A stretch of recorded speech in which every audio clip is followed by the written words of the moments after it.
So can I start? Yeah, sure, please. Okay, perfect. Okay, hi guys, this is Sachin.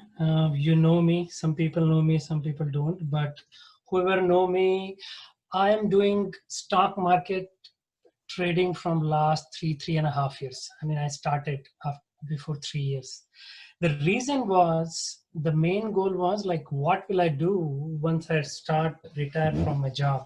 I wanted to do something which will give me money without doing a lot of work, and I'm not no time bound, nobody's managing me. So that was the main goal. So I was started looking at the things. I looked at Amazon Marketplace, Shopify, some other places. And when I was reading some books, because I'm a very fond of reading books, so I started reading books on business. I found one book on Tony Robbins. Like, I like him very much. There he mentioned about stock market, like how can you make money by yourself. Then I read a couple of more books, Money Master the Game, and some other books on trading that really interested me. So first thing, I'm very systematic person. I always do from my school days. So I wanted to learn first and start doing the experiment better. So I started learning about how can I trade. Then there are two things in trading: fundamental and technical. So basically fundamental guys is the Warren Buffett kind of a people who are like fundamentals. They don't look at chart too much. They look at the fundamental of company, what is, how much they are making, how much their debt, looking at that, those things. But I wasn't interested in that. I wanted to do something else. And I'm not from the financial background. So I looked at the other aspect, what was the technical thing. The technical thing, it really mesmerized me, like how this technical thing work and how the price action moves based on the technical indicators, price zone. So that really fascinated me, and I started learning about technical analysis. I spent almost 1.5 years watching a lot of YouTube videos, following multiple people. Then I found the Thinkorswim platform. I started looking at those things. I spent almost 6 to 8 months learning only on Thinkorswim, like how the price relationship, how many indicators are there. Then I started learning more and more. I found many indicators. I tested like almost 100 plus indicators, but not everything worked for me. But I was doing all these things paper trading. I did not trade anything, not my real money. So based on that, I created some strategies, like how to look at the things and how can you predict like where the stock market will move, where the price will move. So this is what I'm going to share with you today. So before going to start, this is a disclaimer. You can read that goal of this presentation is to knowledge sharing. None of this is a trade investment recommendation. If you take any trades based on these ideas presented in this presentation, it is your responsibility. We are not responsible for any kind of liability. So I created this slides, copy pasted here and there from Google, and I put it together. Before starting, I'm going to take, everybody's having some kind of technical expertise, but they want to learn more. I'm not going to do very basic, like how to do Thinkorswim setup and all those things. So this, you can find it out on Google or YouTube, wherever you can find. So I'm going to start directly on a couple of few things. So this is not important.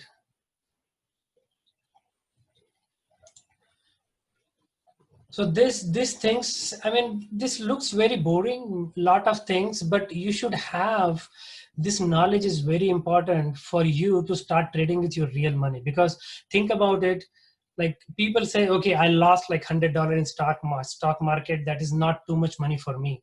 But think about, before you, when you want to spend that $100 for buying for stuff for you or your family or your kids, you think like 2 or 3 times, so should I spend this $100 or not? So think that way, the same way that you are planning to spend money on your family. Do not do anything on your stock market trading too. $100 losing, it's a big number for a lot of people. Many people are not having they cannot earn like $100 in a day. So think about that way. So losing sucks, but you need to understand the concept really well before start trading with your real money. You can get hits here and there, that will work, but you won't be successful in a long run. This is the most important thing. So you need to start with very basic scratch stuff. And this is, I'm giving you, not, you might be, you are not expecting this, but I wanted to tell you these few things which are very important. Don't spend money on the things where you don't understand. There is thinkorswim. It will give you a paper trading option. Do the back testing of the work that you are doing. Don't follow people blindly. First understand like how are they trading. Go and do the paper trading. Take a note, create your journal, and see how the things are working. Same thing I told my wife too. She did not have any experience, but she is doing trading from last 45 days, and she grew her account like 20%. That's a big number for somebody who started trading. So what I'm saying is, spend some time learning the basics first, and after that start trading. It's not pretty to lose money at all. So I met with a lot of people who lost 20, 30, 40, $50,000 in market because they were just doing random trading. They did not listen to, they did not give themselves time to learn the stuff. Think about the same way, like whatever the job you're doing right now, you spent at least 2 to 3 years in a school or college to understand those things. And after that, you got a job. Give the trading the same way. Just give at least a year or two to understand like how the trading work, how the technical stuff work, how the fundamental thing work. After that, you can start putting small money into the trading and then start trading. Don't lose money, guys. It's not good. Okay, so these are the things which you should really know, like what is price, how the ticker symbol, what is close, net change, day rate. These are very, very basic stuff. So now a lot of people trade here options. So I'm going to talk only about options. So this is options and futures. What is option is, many people don't even understand like how option work. What is the delta? What is theta? What are the Greeks? And they just keep buying the calls or puts somebody's telling them. Don't do that. Read, go thorough. First understand what is option is, how they work. After that, start taking the trade on options. I'm learning futures right now, but I'm going very gradually. I made only like $1,000 in last 3 months, but I'm pretty happy with what the pace I'm going. After that, so this is what I have this posted on my wall in front of me, like how this is my criteria all the time. Like the stock should be on the ascending or horizontal pattern, not trading down. I'm a bullish bias trader. I don't do a lot of puts. If you looked at and you took my trades in last 4 or 5 months, you most of the time you looked at, I'm taking like 70 or 80% or 90% of the time I go on the bullish side. Puts are very, very rare. So this is my thing and this is how I trade. So what is the margin of profit? I need at least more than 3% profit on whatever I'm doing right now. Candles actively trending up, not trending down. Candles actively trending up above 180 EMA or 200 EMA, whatever feel comfortable, or SMA. I'll tell you what is EMA and SMA and how to do that. Plan your trade. Buy, sell, stop loss before taking a position every time. So don't go if somebody is telling you. Whenever you buy, you need to have a sell criteria, stop loss, or average area, like when are you going to do the average? You need to decide that from the beginning. Don't buy if somebody's posting and you're just taking the trade. Otherwise, you lose big time. And understand the worst case scenario to play the defense. Like how are you going to make sure if you lose, how are you going to come up and bounce back? So let's start with all these criteria first. So what is ascending? Basically, I look at the chart. First, I start with daily chart or 4 hours and look at how the stock is trading. The stock should go on the, if you look at from left to right, the stock is going up. Yeah, there are pullbacks. We call this healthy pullbacks. That is good for everything.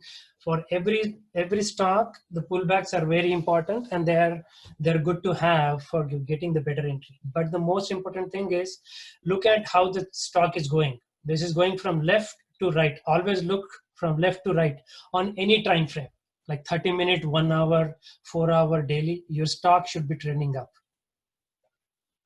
Take example. Other than that, couple of more things. How to understand cup and handle. This is a very simple thing. This is the example of cup and handle. This is stock is going from left to right up.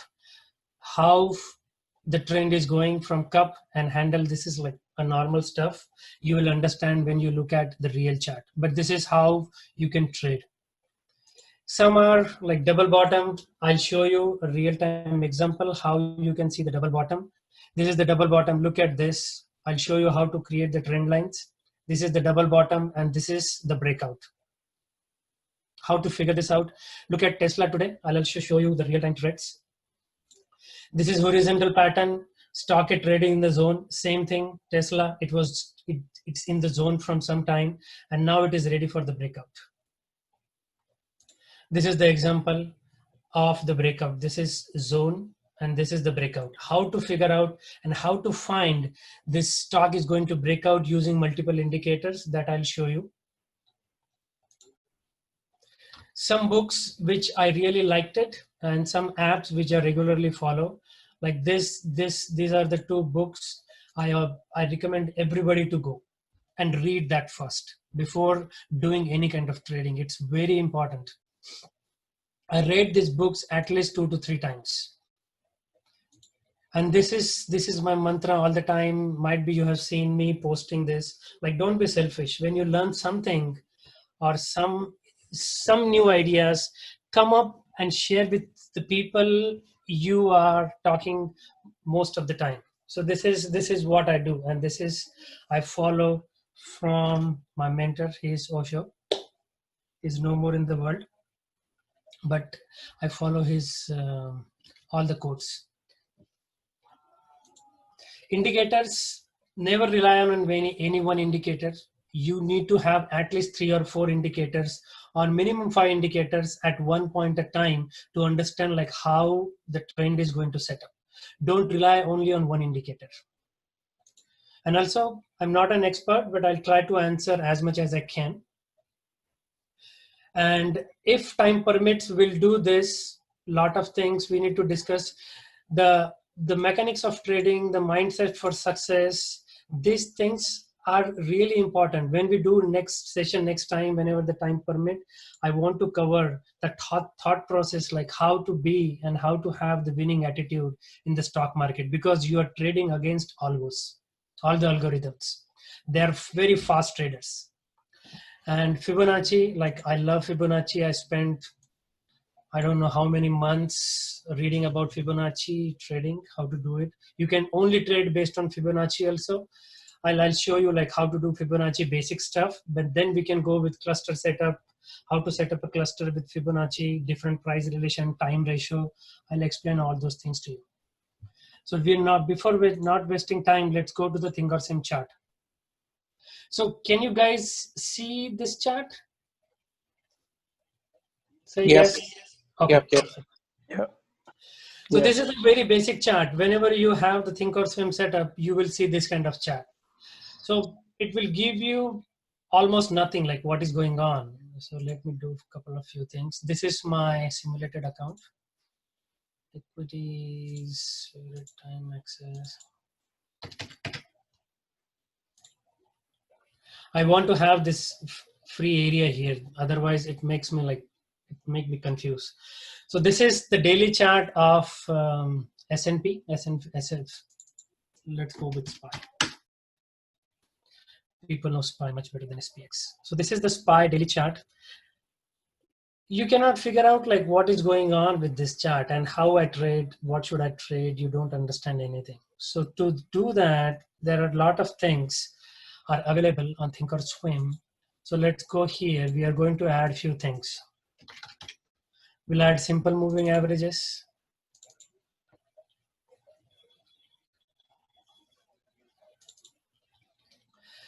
So main simple moving average, the most your chart should have, any chart, that is 200 moving average, because I'll tell you why to have the simple moving average 200 on all your charts. Then I'll go 100. This is also you should have on your higher time frame charts. And 50. These three things are must have on any chart. Then we'll go with exponential moving averages.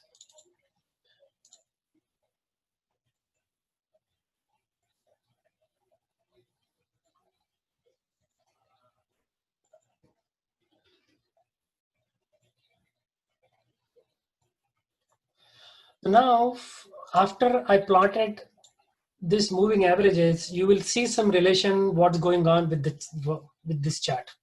So basically, simple moving average, you can see this is like thick green line is 200, the little thick less is 100, and very thin line is 50. This is, what color is this? I don't know. I think sky blue. Sky blue thin is 8 moving average, and the other, the thick sky blue, is 21 moving average. So why moving averages? Because moving averages will give you the price of last 200, will give you the price of last 200 closing days. Same thing with 50, same with 100. Exponential is same. Exponential moving averages having some complex calculation and algorithm that I read it in some book that is very difficult to explain, but they work very closely with your candlesticks. This you will figure out, say here. So once you have this, there are some indicators that you need to have at the bottom side. Let's see what indicators are those. First, let me go and change this overlap volume and add some indicators.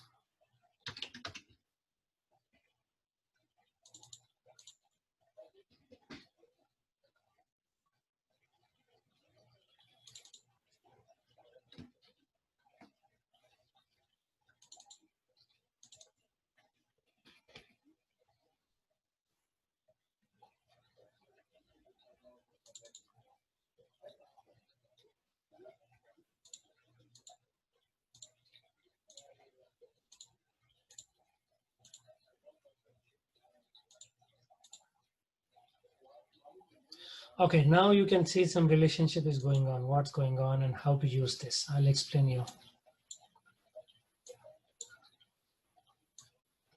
So if you look at my chart, any basic chart should have this indicator. If you want, you can take a snapshot or take a picture of this. I'll give you like 30 seconds. If somebody want to take a picture of this, like why and how these things correlate with your stocks. Sachin bhai, can I add something here? Yes, sir. Also share. Like I also use these plus couple of more if you want to add here. One is ADX. Okay, ADX, DMI. ADX DMI, yes. Okay, I usually use DMI. I mean, I don't use that much, but I know very well, but it did not work out for me. But the DMI will be a little bit confusing if Okay. you, because there are 3 different lines and ADX like D plus, D minus. So people Okay. will get really confused, like how to figure out. What are the other things? Check in money flow. Money flow. Okay. Yeah. Which This one? first one. This one? Yes. Okay, so we'll keep this here. Yes. Okay. So one question I have is, you have like 50, 100 and 200 as simple moving average, right? Mhm. But isn't exponential moving average is more accurate and will give you more clear picture? So why Yeah. would you go for 50, 100, 200 for simple moving? Very, very, very good question. Basically, for your higher time frame charts, why you need to higher time frame means more than 1 hour or 30 minutes and higher, you should have simple moving average 200, at least 200. Why? Because the big money right? The money flow and the algos, the big, because right now, if you look at like who is trading in the market, like 70 or 80% or more than that, all big computers are trading. And they have a very stupid algorithm set it. I read somewhere on the Google, there are like 25 page PDF from Harvard Business School. I read that sometime back, where they explain like why you need to have 200 moving average, because all these algos, they work mainly on these moving averages, higher time frame, simple moving averages, and they respect this level very well. Mhm. If you look at that, whenever you lose 200 moving average on daily chart or 4-hour chart, it's very difficult for anything to go and break that again, because algos will not allow that to go past that 200 moving average. As soon as it's touched a 200 moving average, if coming from bottom, take example of this, from here to here, it will always try to resist and fall back. It Mhm. happened many times. Most of the times it happens.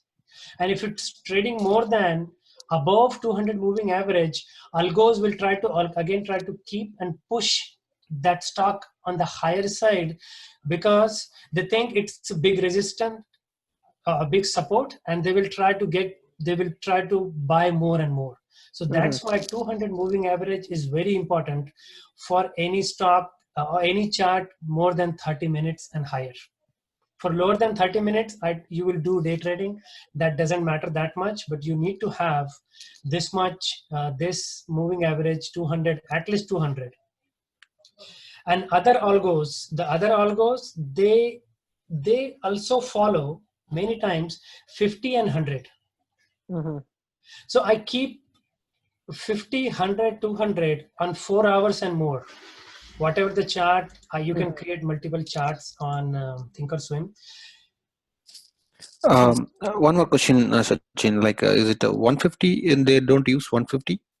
Yeah, they use 150 a lot. Okay, because they say golden cross or those things based on 150, right?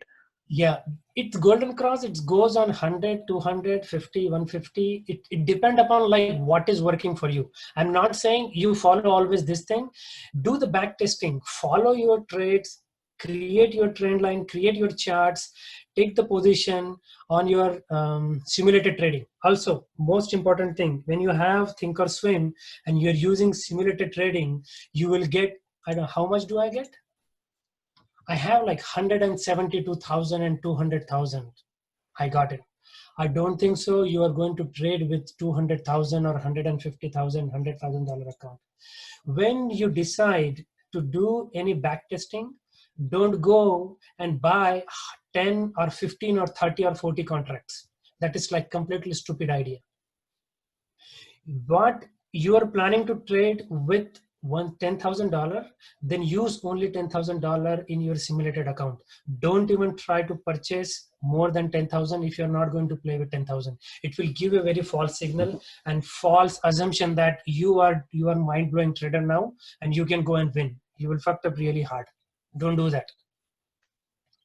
So basically 50, I tried 150 many times, but I did not see the big support. So I removed 150 from my chart. But if it is working for you, just keep it 150. But for me, 50, 100, 200 are the major moving averages. And for 9 and 21, those are very good charts, to have a better entry. This is what I do to get the better entry for any charts. So 9, And, yeah, go ahead. and guys, it's Naval here. I'm like one of the, what you can say, person who's posting trades for you. So I just want to add with Sachin by saying that if you are doing like a swing trading, you should always consider 100, 50, and 200. Mostly like if you're doing for 2-3 days. If you're doing intraday trading, you should do 921 or 1234, 821. You have to back test what he's saying. Don't jump on assumption that it will work for you. These Correct.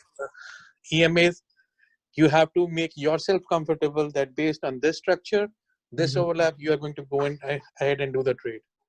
Yep.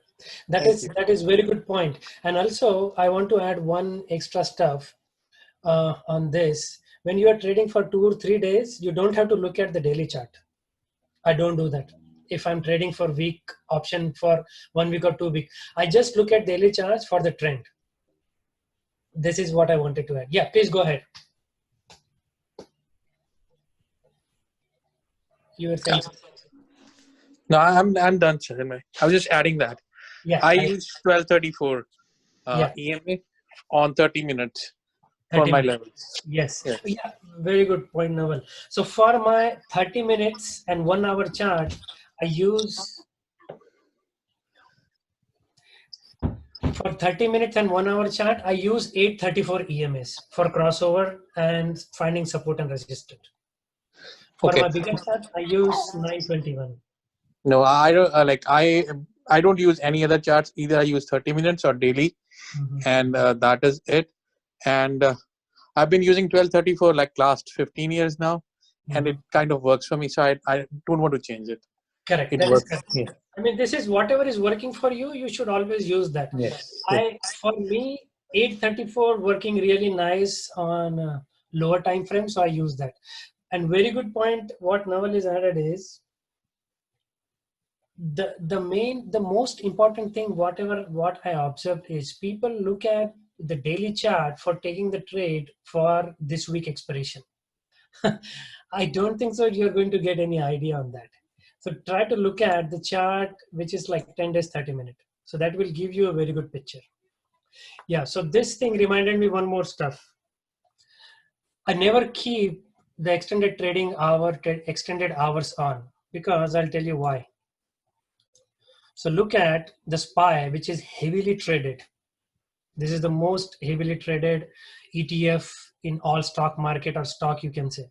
Look at the volume when the day is on. This is like market hour, and this is when market was closed. Look at the volume and see, look at this volume. There is no volume at all. So it will give a very false indication for this indicators and this indicators, like how they calculate. So whenever I don't have extended trading hours on any of my chart, so usually you go to equities, untick this, but keep the start aggregation at market open, because this is where your indicators start aggregation of all your previous data. So I remove this and apply and keep it here. So now this is how my chart look like. And if you look at this TTM squeeze, MACD, RSI, money flow, I think this is Naval's favorite one. I'll also start reading this. But the thing is, it will give you a very good picture of all the stock price movement when you don't have the extended hours on. Again, this is me. If it is working for you, you can keep the extended trading hours on. But I highly suggest for everybody who is here that please go and backtest some of your trades that you're taking based on the indicators, at least for a month or two, and see how those indicators are showing you when you're using extended trading hours on and extended trading hours off. You will see a big difference on how your indicators are behaving. Big difference. So this is what I do. Okay, so now let's go and put few things together. Indicators. Okay. One more thing. Yes. So indicators, these indicators, they won't give you a future prediction. They are always calculating the future movement based on the previous data. If you know any indicator that will give you show you or give you any idea how the future price will look like, share with me. I'll pay you 100, 200K, whatever you want. That is that indicator. Only one indicator I know which can do something about future, which is stochastic, slow, fast, but I did not find that is working really well. So now start trading. Now let's start on few chart. Let's start with Tesla. Everybody talking about Tesla all the time. So how do I look at my trades? How do I pick up the trade? The most important thing for me is buying in the zone. I never buy any stock which is above my buying zone.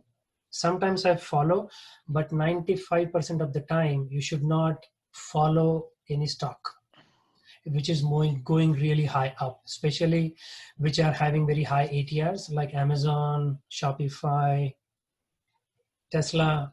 These are very high, fast moving stock. If they drop little, they will, if they have a small drop, you will lose big. So always try to buy in the zone most of the time.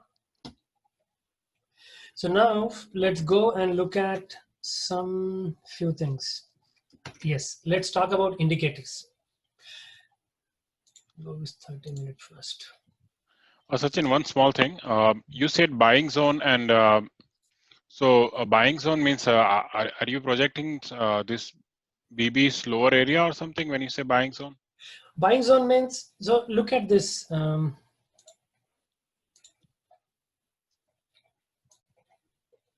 Look at this chart of Tesla, or look at this, take Amazon. No, Apple, take Apple.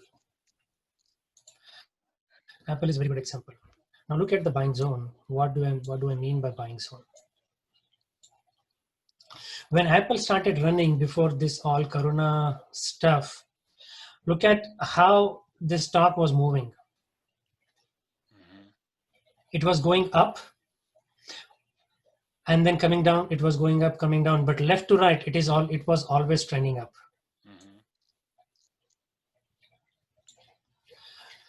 I never bought Apple when it was above this any moving averages.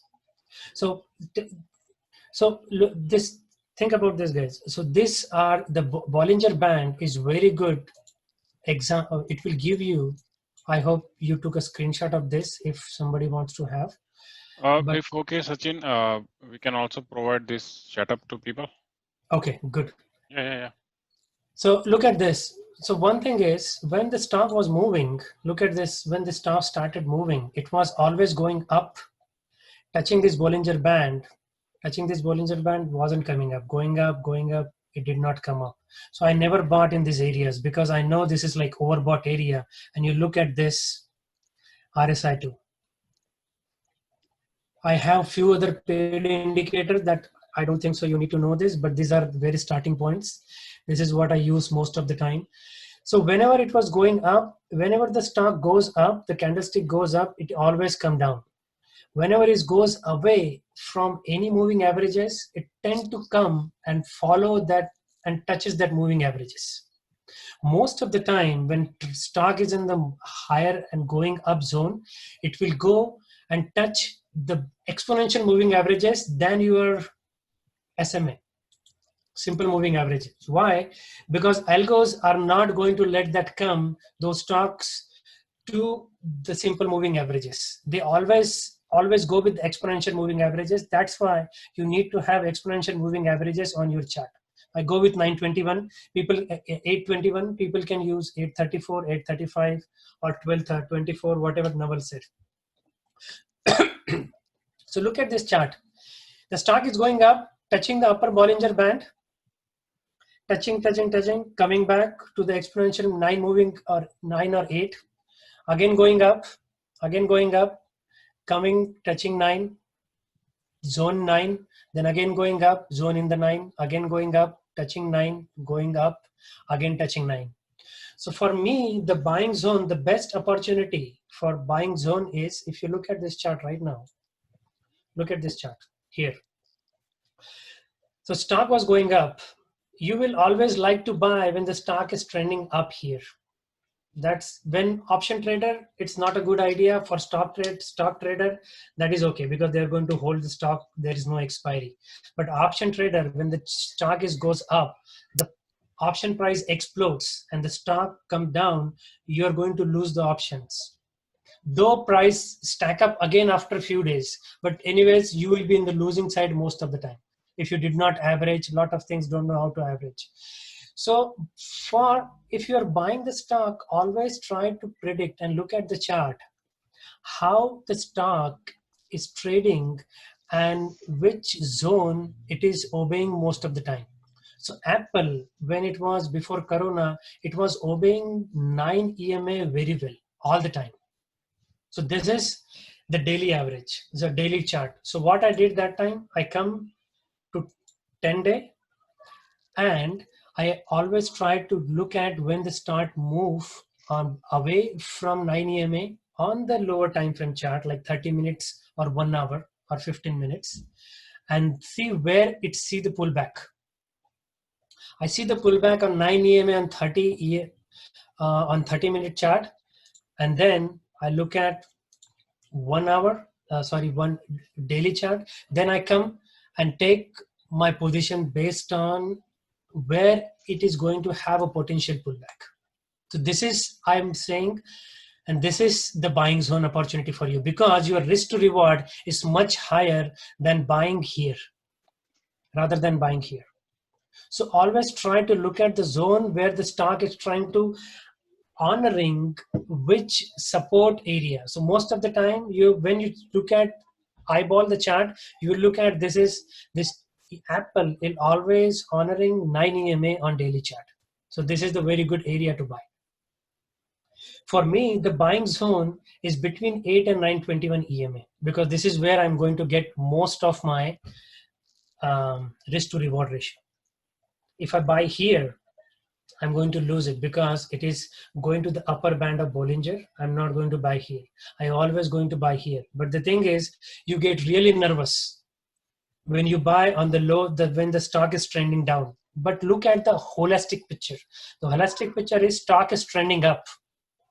And when you buy here, your chances to make profit more than losing. So here, when you buy here on the 9 or 21 EMA between this zone, so my buying zone is always 8 and 21 EMA.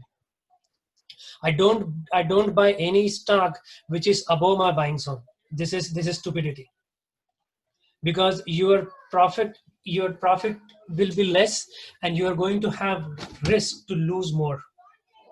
So here you are losing more than making.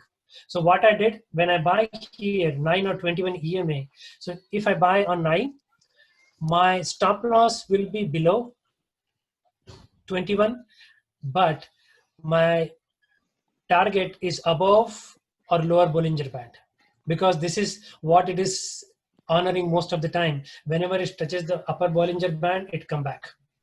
Touches upper Bollinger Band, it's come back. But come back in this zone. So what I do, I come and buy between 8 and 21 EMA. You will be trust me, because you're looking at the past action. But when you are going to buy the stock, when it is here, it will make you really nervous, because you are looking at the chart which is going down. It is the price extracted. But when you buy here, your risk to reward ratio will be much more higher. But mainly I don't buy here. For me, the buying zone is always between 8 and 21 EMA. When I buy here, my risk to reward is always higher. So Bollinger Band, it's respecting most of the time. So, and my stop loss will be below 21. So it's very good idea for me, like how I'm going to buy. If I buy here, so look at this. If I buy here, the almost 6% of profit, and negative, my stop loss is 2%. That is 2 to almost 1 to 3 risk to reward ratio. Rather than if I buy here, my reward is only 1%, but my risk is 6%. So whenever you make a trade, you always check on higher time frame how the stock is trending up and which levels it is respecting. Any questions on this?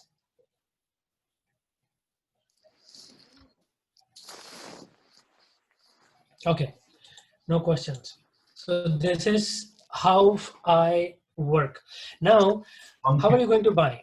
And what is, some people ask me one question like where, okay. So people ask me question like, how can I understand the move when the stock is going to explode on the upper side? So the main criteria for me is always stock should be trending from left to right on the above higher zone. So this is good. Now I come to lower time frame, 30 minutes. 30 minutes, lot of chop, chop, chop is there. That is good. But Apple won't move that much. So let's go with Tesla. I don't trade Apple. So look at this move here. First thing, and look at one more thing, like how it respected 200 EMA most of the time on 30-minute zone. It's always trending above. This is a very good indicator for me. So now, when I'm going to decide the entry, because this stock move very fast. So usually what I look at is how the MACD is going for the reversal. Where is my RSI? I don't look at this. This is novel stuff. Novel can explain this. But this is one more thing which will give you a very good idea like when the stock is going to explode to the upper side. This is TTM squeeze. Might be a lot of people know. If you don't know, this is the must-have indicator for everybody. And Noel can explain the money flow once I'm done with TTM squeeze and RSI. I have few more stuff that I don't want to confuse you more, but you need to have very good understanding like when to buy for next 1 to 2 weeks expiry. So look at this stock. Now, suppose I wanted to buy Tesla today. And one more thing, when you are using any chart, don't check any chart less than 5-minute interval. That will make you really nervous. Go at least 10+ minute chart. So that will give you a very good idea how am I trading. So most of the time what I do, I use like this. This is my 30-minute, this is my 1 hour. Sachin, one small question. Sorry to interrupt and speak like that. Mm-hmm. When you say 30 minutes, analyze a 30 minutes chart, that's for the for how long? It's like for day trade or for like a weekly trade? No. So basically, very good question. I don't know who asked that, but good question. Yeah, Parijit. Yeah, good question, Varit. So the part is when you're trading 30 minutes, 15 minutes, 30 minutes, or 1 hour, you always go and look at the option trend like at least 1 to 3 weeks. You don't go more than that, or at least max go with 2 weeks, because your trend is not going to sustain for more than 32 weeks. When you want to take a trade for using 30-minute time frame, you are expecting the stock will move today, tomorrow, or day after tomorrow, or max 3 days. If it is not moving and you're breaking your zone, then get out of the trade, unless you have some other things, catalyst is coming up. But I don't do that. Whenever I use 30-minute chart, I go next week or this week if the option price is very high, but you are going to lose option price because the theta will be very, very high. So I usually go between 1 to 2 weeks. 1 week or next week, I go max next week, looking at the price. So here, now let's look at the TTM squeeze. The best part of TTM squeeze is it uses two indicators mainly. It uses Bollinger Band and Keltner's channel. Bollinger Band, if you want to keep, you can keep it. If you want to remove, you can remove it. But the TTM squeeze worked the way, and this is created by John Carter, and he made like millions of dollars using this indicator and some other stuff. But this is free on Thinkorswim and TradeStation. but it will give you a very good idea on the explosion. But you cannot use only one indicator and decide everything will work accordingly, because otherwise you will lose more. So look at this squeeze here. The squeeze means the red dots are coming, the red dot are forming. The red dots will form only when the Bollinger Band are contracting. Whenever the Bollinger Band contract, it will release the energy on the upper side or the lower side. But how can you find out it will release the energy on which side, upside or downside? And it is very difficult to predict. It's not that simple. You need to have a very good trading experience using backtesting to find out where the stock is going to release the energy. So look at this energy.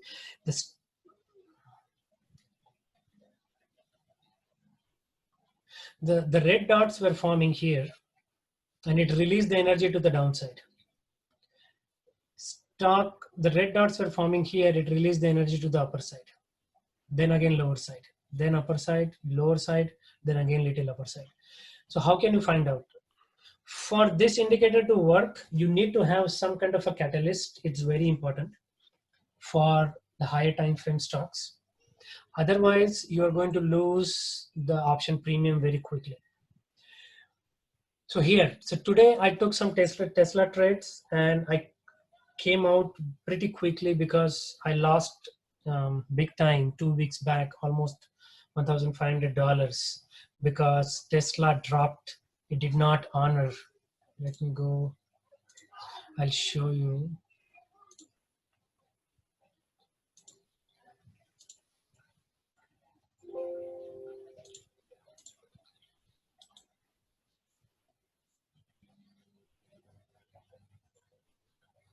Yeah, here. Yes, here.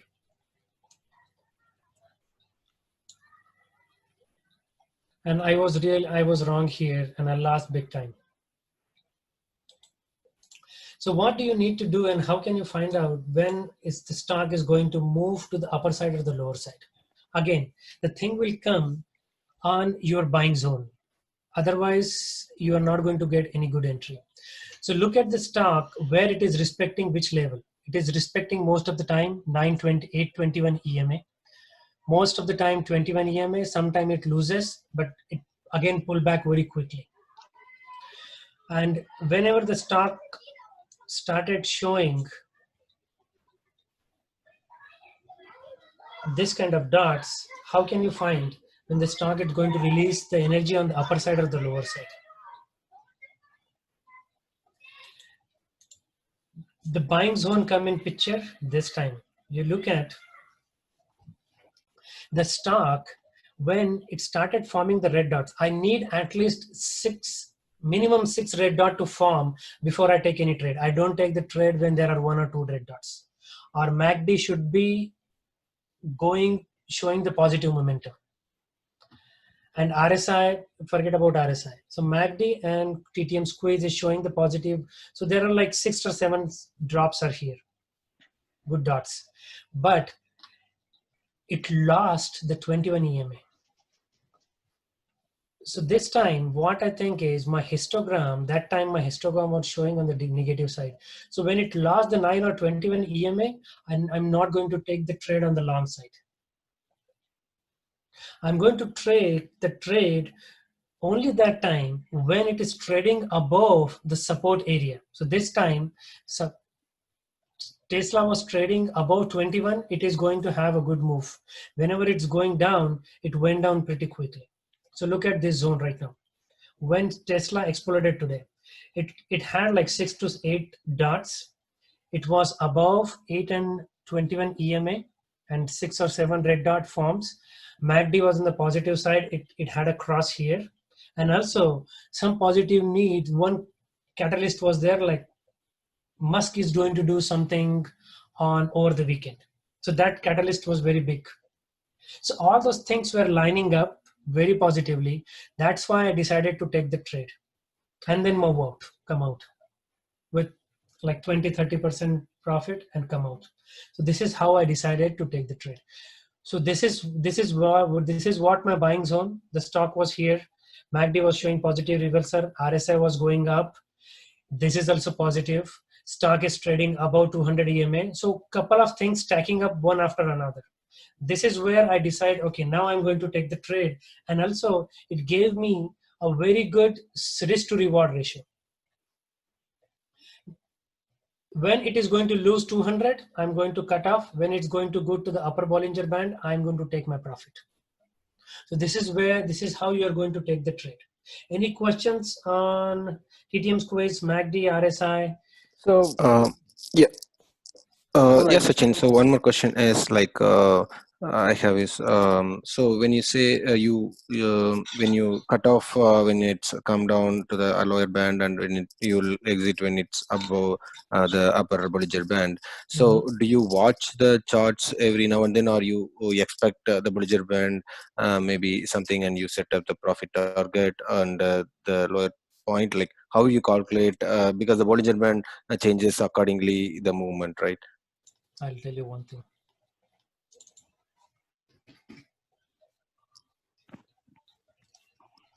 Let's buy this.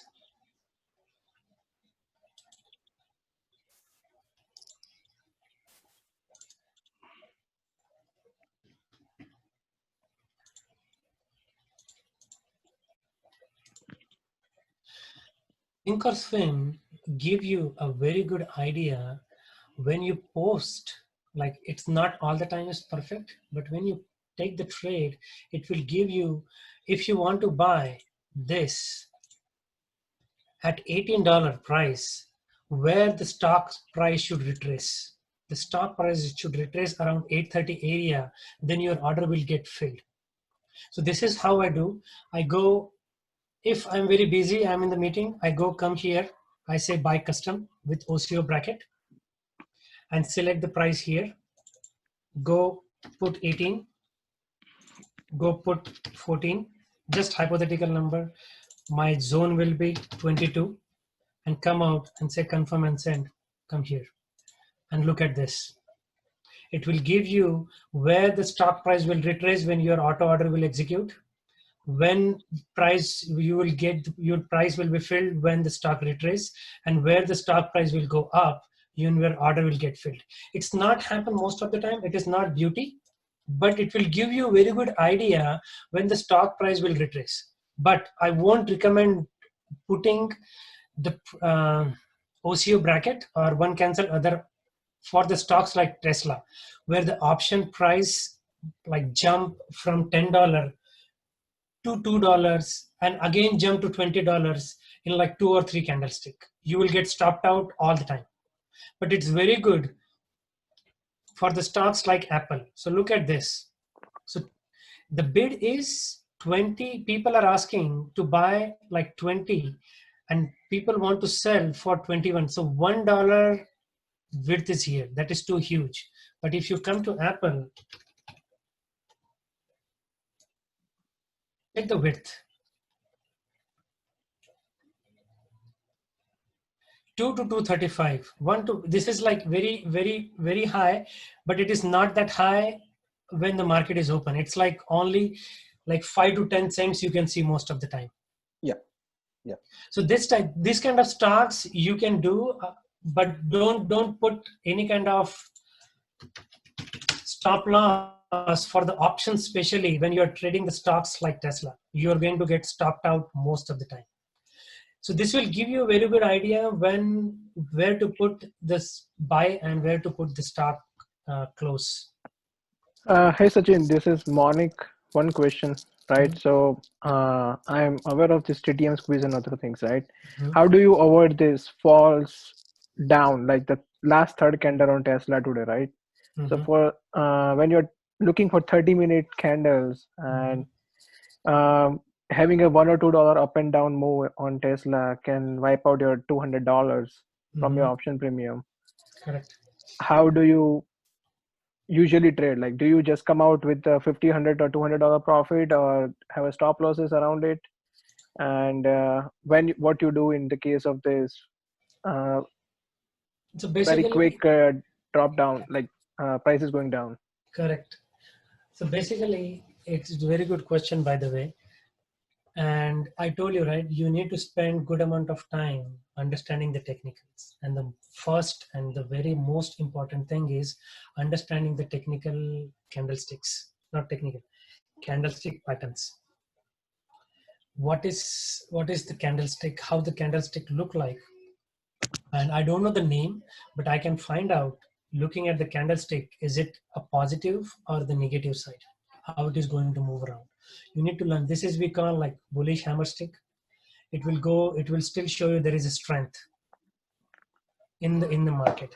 Also, the one more thing is, if I'm trading with 30-minute time frame, I'm not going to go and look at 5-minute time frame and get freaked out.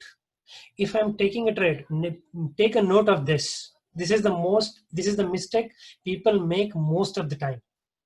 They look at the daily time frame, they take the trade, and what they do, they come here and look at the 5-minute candlestick and they freak out. When you see this kind of drop, you get freaked out so fast. So when you are taking a trade using 5-minute time frame, so look at only 5-minute time frame to close out the trade. When you are taking the trade using 30-minute time frame, don't look at 5-minute time frame for getting stopped out. That is a very bad example, because you are looking at support and resistance based on how the stock is respecting any support zone on 30-minute time frame, like EMA, SMA, whatever it is. So don't take decision on 5-minute time frame when you are taking the trade based on 30-minute time frame. Did I answer your question?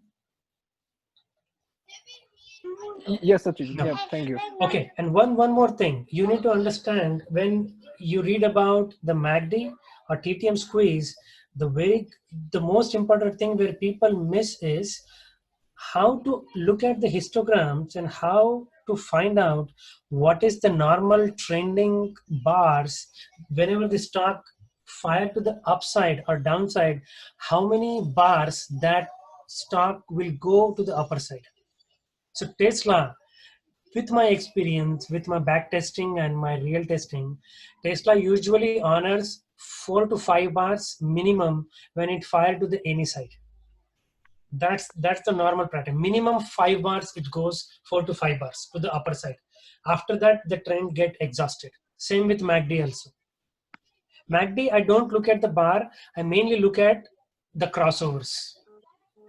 I usually on my main chart where the originally, I remove this bars. It freaked me out whenever I see the green candlestick and then dark green candlestick. It make me nervous. So I look at only the crossovers. I don't look at anything else. So if you want to do the back testing, just try to remove, just go to the MACD and remove this bars.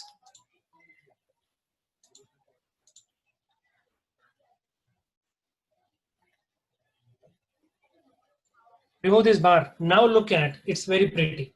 It's not going to freak you out. Do this, guys, for MACD especially.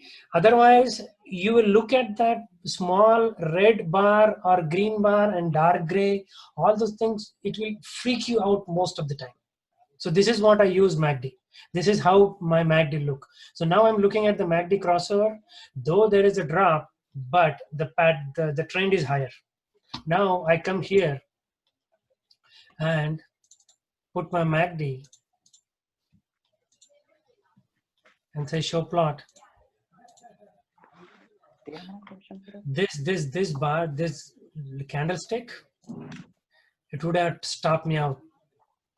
It really freaked me out. So that's why I don't use this bar stuff. I remove this.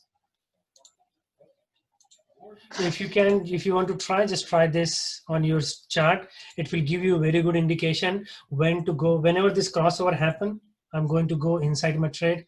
I have the positive momentum. My RSI is trending up. It is respecting 200-day moving average. It's planning to go up.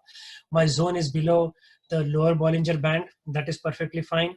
And this is we call when you take the trade when the candles the dots are still green red, but the momentum is shifting to the positive side. This is yellow. When it goes to the 2 or 3 candles, so look at this bar, like 1 2 3 4 5 6. This is like my idle stuff. I don't take trade less than six dots. That is my ideal thing. And after that, I look at how the stock is going to trend in the zone. It is going up, the positive momentum starting up. 1 2 crossover happened here. Crossover happened here on my 9 8 and 21. It's above the zone. Go and take the trade. And it's very much in my buy zone. It's not very far. I took the trade, come out, upper Bollinger Band, take the trade, take the profit, move away. If you lose, you're not going to lose that much. If you win, you're going to win big. So, Sachin, one more question here, right? Different, I would say, different gurus in a way are using TTM indicators, TTM squeeze in a different time frame. What has been worked out best for you? Okay, so I'm telling you one more thing. Okay, guys, don't go with only one indicator. There are a lot of other indicators that I wanted to talk about, but this is the very, you can say, the tribal knowledge that people can get. Don't use only TTM squeeze. For me, 15 minutes is minimum. You should get a very good idea, unless you really want to do very fast trade for 5 minutes. And I don't think so, like a lot of people who are here who can do the day trade. So minimum 15, but I've seen TTM squeeze work really well on 30 minutes and higher time frames. But I don't take trade based only on TTM squeeze. Again, I'm correcting you. Yeah, okay. I need to have multiple things stack up together. After that only I take the trade. One thing is Bollinger Band are contracting. That is correct. See here. Look at this Bollinger Band here. Look at this here. The width is very far. I don't enter in this trade. Bollinger Band are contracting. That is okay. Very good indication. It is in my buy zone. Around this buy zone. Very good indication. MACD good. RSI is not superbought. 6 dots. Check. Let's start from the check. It is above, trending above everything. It is respecting the zone. Check. Crossover 99 821 crossover. Check. Above 200 moving average. Check. Bollinger Band contracting. Check. Moving average, sorry, MACD crossover. Check. RSI. Check. 6 dot. Check. 6 or 7 indicators giving me positive thing. Why the heck I'm not going to take the trade? I'm going to take a shot. Because if you pull yourself back for these things to again go to the upper side, you're not going to get an opportunity. Especially talk like Tesla, Amazon, Shopify, they won't give you the chance. Chipotle, they won't give you a chance like this.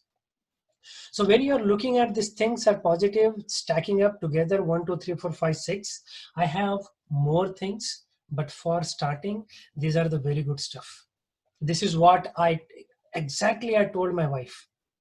And she's having only 2 months trading experience. This is what she's doing, and she up 20% in almost 45 days. And she trading only stocks, and she trades stock from $10 to $100. This is the only thing she does, and she's doing phenomenally well.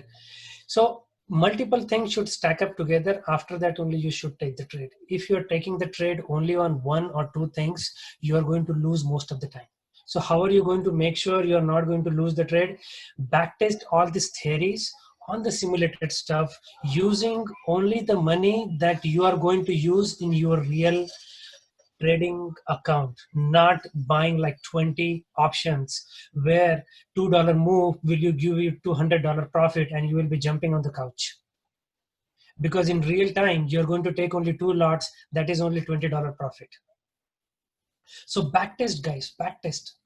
The more you backtest, the more you are going to get thorough practice and take the general, like where did I lose, how did I lose, though there were 6 dot, where what went wrong. So here I tell you one thing got very positive on Tesla, and still it fired to the downside. Yeah, look at here, everything was going to the positive side.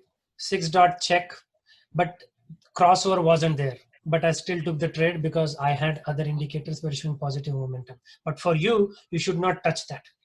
Like 6 dot check, this is not check, this is contracting, this is check. Above 921 EMA, check, that is also good. Respecting supply zone, check. Then if you should have taken the trade, you should have lost, because not all the things are taking on the positive side. You will get really pissed off to looking at all the things are stacking positively, but it's okay, because you're not going to lose the money. Your probability of making a positive or winning trade is much higher than losing it. You're getting my point, what I'm trying to say here. So you need to see multiple things which are working for you on the positive side. So I look at, like, I have 10 to 15 different indicators on different time frames. I have like 3 screen, 5 different multiple charts I look at before taking the trade. But for you, you just look at this thing.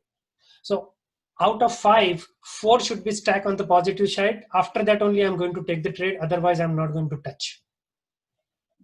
If you do that, follow this religiously, you're 70 or 80% of the time you're going to be profitable. This is what I want to tell you.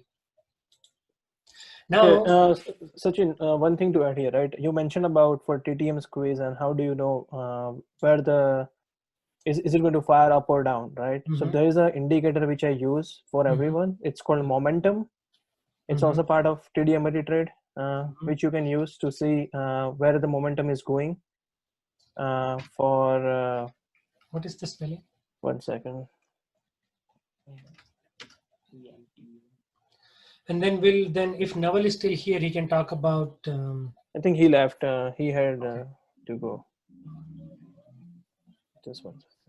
So it's MOMENTUM. MENTUM. I think it's not a default. You may have like. Yeah, this one. Yeah, it says there. Yeah. Okay. And you can stack on top of your TTM squeeze as well, which can be helpful. So now multiple things. So see, I mean, this is how we help each other. Very nice. Who was that? It's Monique. Hey, Monique. Very nice. Thank you, man. So look at this, guys. You can add this indicator too in your chart and see out of 6, 4 should align to the positive side, and you need to take a stab. You are not a fortune teller, so you don't know the stock will go on the positive side or negative side, but you need to take a stab looking at multiple things. So now 6 dot check, crossover check, this check, Bollinger Band contraction is check, momentum is check, money flow, whatever money flow he said, it is also check. So all things are going on positive side. So you are losing, your chances of losing the trade are very less. This is how you need to plan. But don't go and start trading with your real money after looking at this. Go and backtest this on your simulated account and then come back. Market is not going anywhere. If people are making money, let them make the money. The good thing is you are not going to lose the money when you are learning it. So try these things and see how many successful trade did you take. Make a note, put it in an Excel sheet or in a book, in a diary. My wife, she used the diary. She's using a diary, like how much what buy, how many what I sell, how much did I make a profit, if I lost the profit, if I lost the trade, like why did I lose the trade. So she's taking a journal. So this is how you need to do to consistently make the profit in stock market. I know 2 of my friends, they left the job and they're doing full-time trading now, but they spent almost 4 years doing the trading. And after that, when they started making the money consistently for 1 year, then they left the job. Now they're making almost $300-400 every day. That is their profit target, and they're pretty happy about it because they know that over the period of time that 300 will convert into the 3000. Hey, Okay. Sachin, Nisarg here. Yeah. So, do you consider the patterns also while you do the trading? Pattern means this is my pattern. Like we Stock see the typical- hammer, like we see the hammer on today, definitely. right? I read the candlestick pattern, but I don't think so. If I start explaining like what is hanging man, what is bullish candlestick, what is this, what is that, you might get confused. Trust me, guys. You don't need to know the candlestick right now. Learn about that over the period of time when you're doing the back testing. Like what this candlestick mean, what that candlestick means. You will learn over the period of time. You don't have to learn each and every candlestick pattern and do the trade based on that. Forget about that. You don't need that right now. I know each and every candlestick by heart, like what is this candlestick card, what is that candlestick card, but I don't want to disturb and change this. So now, if you don't have any question, I'm going to talk about the Fibonacci stuff for like 10 minutes. It's already, oh my goodness, it's 5:17 already. Are you guys okay? Or you want, there are a lot of questions are coming. I think we should answer that. I think we are okay. We are learning, so it's fine. But but if somebody really wants to take a break, I mean, I would recommend host if you want to take some break, like 4 or 5 minutes, please. Please take it. Okay. So let's do one thing, guys. Thank you for putting this. I'll catch up with you later. Okay. So it's a lot of people. How many people do we have? Do they want? Can you say yes or no, guys? If you want to be start, if I can keep talking for another half an hour. Yeah, I think let's continue, right? And yeah. Okay, if you are ready, then that is good. Okay, so let's do one thing. Let's talk about Fibonacci. Hey guys, can I remove this indicators now? Yeah. Or anybody can to take over for like 10 minutes if they want to explain. I'll go Fibonacci because I'm tired. I'm talking from last. Yeah, sure. We can request Akshit to take over. He has some very interesting topics to cover. Okay. Yeah, if you can take like for 15-20 minutes, then I'll explain Fibonacci. Oh yeah, sure. I'm going to make it quick. So Parikshit, if you can make me the host so that I can share my screen. Yeah. I think Sachin, you can make him a host now because I have made you the host. Now you can make him a host. Okay. How do I do that? Please right click on his name in the context and you'll get an option to. Right click on his name. What's his name? Akshit Sanghvi. Hey Akshit, oh my CCI friend. Oh yeah. That is long gone. So make host. Okay, I made him the host.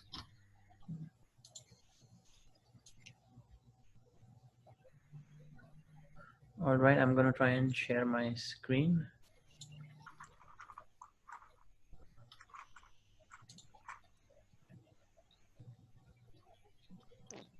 Namaste. Hi, so you guys can see my screen, right? Yep.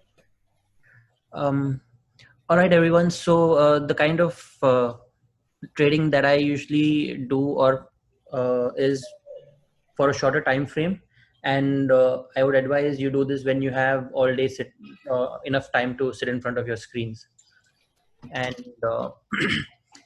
there are a few indicators that I use, but first thing I would like to just explain a few things which Sachin may have not already covered in his explanation.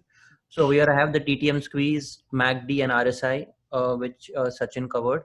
One more thing that I have here is VWAP, which are these yellow dots over here that you see are VWAP indicator. And another thing that I'm going to talk about are the trend lines, how I draw them and how it helps. So just to begin with VWAP first. So VWAP is basically volume weight Volume weighted average. Volume weighted average indicator. So what this usually means is, so basically a lot of times you see that, you know, a lot of companies have, you know, purchased a lot of shares. Like you have these Apple announcing 50 billion buyback programs and all that. And obviously they cannot pump so much money in the market at the same time, right? So basically what VWAP does is it basically acts as a place where these huge institutional buyers can enter, can pump in money. And let me just quickly open up one. So this is open up another chart that I have that will help you understand VWAP first.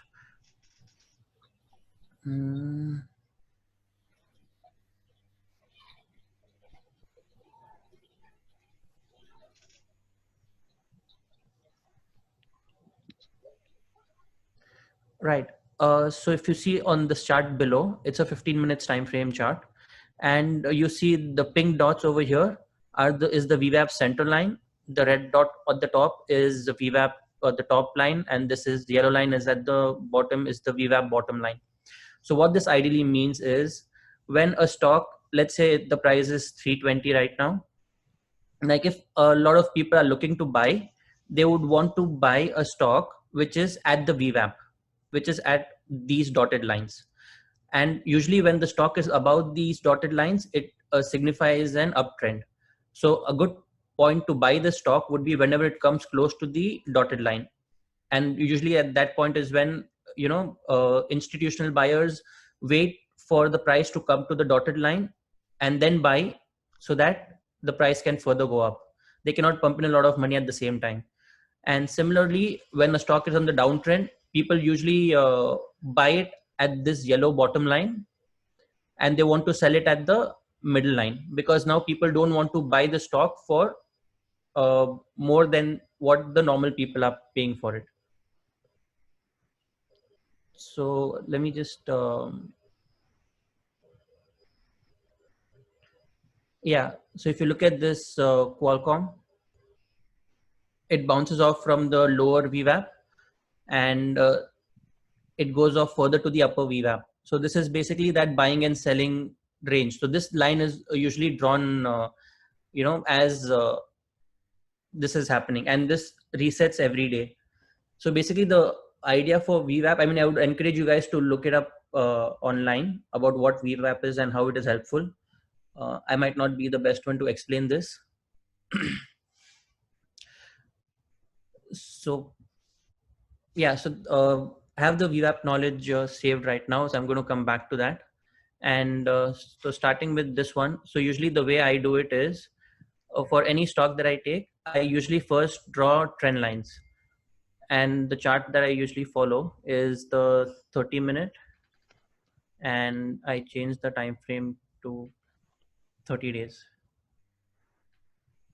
So what this usually does is I try to draw trend lines on the 30-day time frame. So when I say trend lines, I just try to connect the lower points. So let's say in this case, it would be, 1 second. I just want the data to be more recent. I'm just gonna change it to May.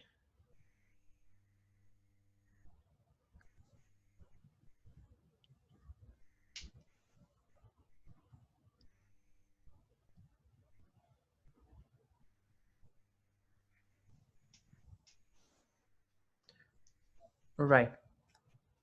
So now when we look at this,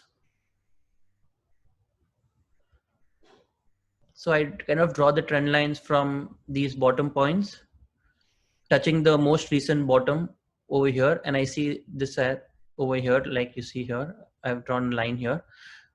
So now when you find 2 points, you can just extend the line. And over here, we have these 2 points, and whenever it breaks this trend line, that means there is some downside. So I also over here, I add the 100 and 200 day exponential average. I mean, Sachin mentioned about moving averages and how these algorithms use. So that was good information for me. And I'm going to change it to moving averages now. But usually I follow the exponential average. just to identify the support areas at the bottom.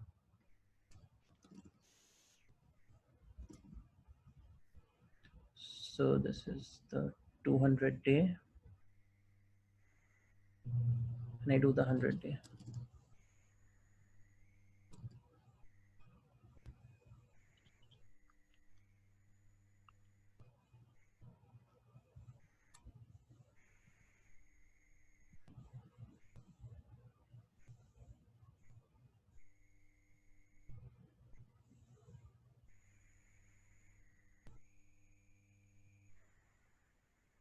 Right. So now this is a 30-minute time frame. Like if you see here, this has broken the trend line, and every time it breaks the trend line, it will most likely go to the most recent support. So in this case, it has been the 100 EMA. So over here, you can expect to get in on this trade over here. And now we have a new bottom over here. So next thing I would do is I would just draw another trend line here now from this bottom to the new bottom that has just formed. And now when we look at this, the new bottom, now whenever this particular trend line breaks, it is again going to resort to the 100 moving average. So this is, like I said, the 30-minute time frame. So you just have to wait for the right setups. And now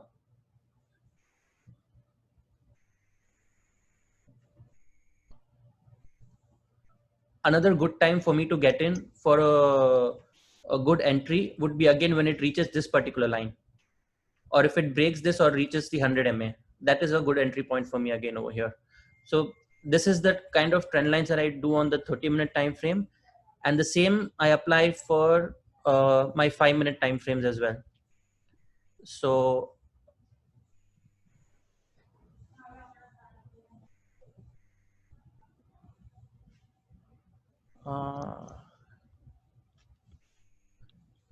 yeah, so this is the 5-minute time frame that chart that I use to trade, and the VWAP that I spoke to you about early on, that is these yellow dots on this chart. And so how I use this is, I mean, it's a lot of times you get a very sure shot trades over here, and with the help of trend lines, you can identify areas where it is going to bounce back, possibly bounce back. So how so let's take one particular day, any particular day. Let's take this one day over here. So we have the 5-minute chart, and in order for me to first, I would check if the particular stock is above the VWAP or no, if I have to go long. So this is the yellow line VWAP. VWAP is where most of the buying happens in an uptrend. So here it is above the VWAP. I'm just going to open chat for a second. Okay. All right. So one thing I would like to say before I actually proceed, the main thing that I forgot was, what do I have in this chart? So in this chart, we saw the 3 indicators at the bottom: RSI, MACD, TTM squeeze, which most of you are aware of. And then I have the Ichimoku Cloud. Just if I have to give an explanation of what this is in 2 lines, is that this is helpful for identifying strong areas of support or resistance. So that's this. The green cloud usually means there is a good uptrend. And whenever you see a red cloud, it means there is a good resistance and the stock is on a downtrend. And other thing that I have on this one is the Bollinger Bands that all of us are familiar with. And the last thing that I have is the 8-day and the 21-day moving averages, which a lot of us again use. The pink one is the 8-day, the blue one is the 21-day. And one more thing that I have over here is the sequence indicator, the one which you see over here at the top, which is numbered from 1 to 9, in some cases 1 to 13. So these indicators usually give you a good idea when a stock is about to get exhausted. So when I say about to get exhausted, it is when a stock is continuously going up or going down. It is only at some point it has to reverse, or there needs some small amount of pullback. So in this case, if you see the stock has gone all the way down, the sequence counter number is 9. So usually you can expect some pullback at 9 or 13. Again, like I said, every indicator is not good on its own. You have to link it or compare it with multiple indicators to come to a trading decision. So you cannot simply go by sequencing that, okay, it's at 9, now I should enter, or it's at 13, I should exit. So you have to link it with every other indicator and you have to see what works for you. I have traded with multiple indicators. I have seen so many indicators, and this is my final zeroed down list, which is helpful to me. And again, all these indicators can be interpreted in a lot of different ways based on who is analyzing it. So the way I do it right now, like I said, the VWAP indicator, if the stock is trading above, I am more hopeful, or a lot of times the stock will further keep going above the VWAP indicator on a good trending day. So any time when the stock comes next to my yellow dots, for me that's a buy entry. And again, how do I use trend lines on these? So let's say I'm just going to pick one random stock over here. I mean, random pattern over here.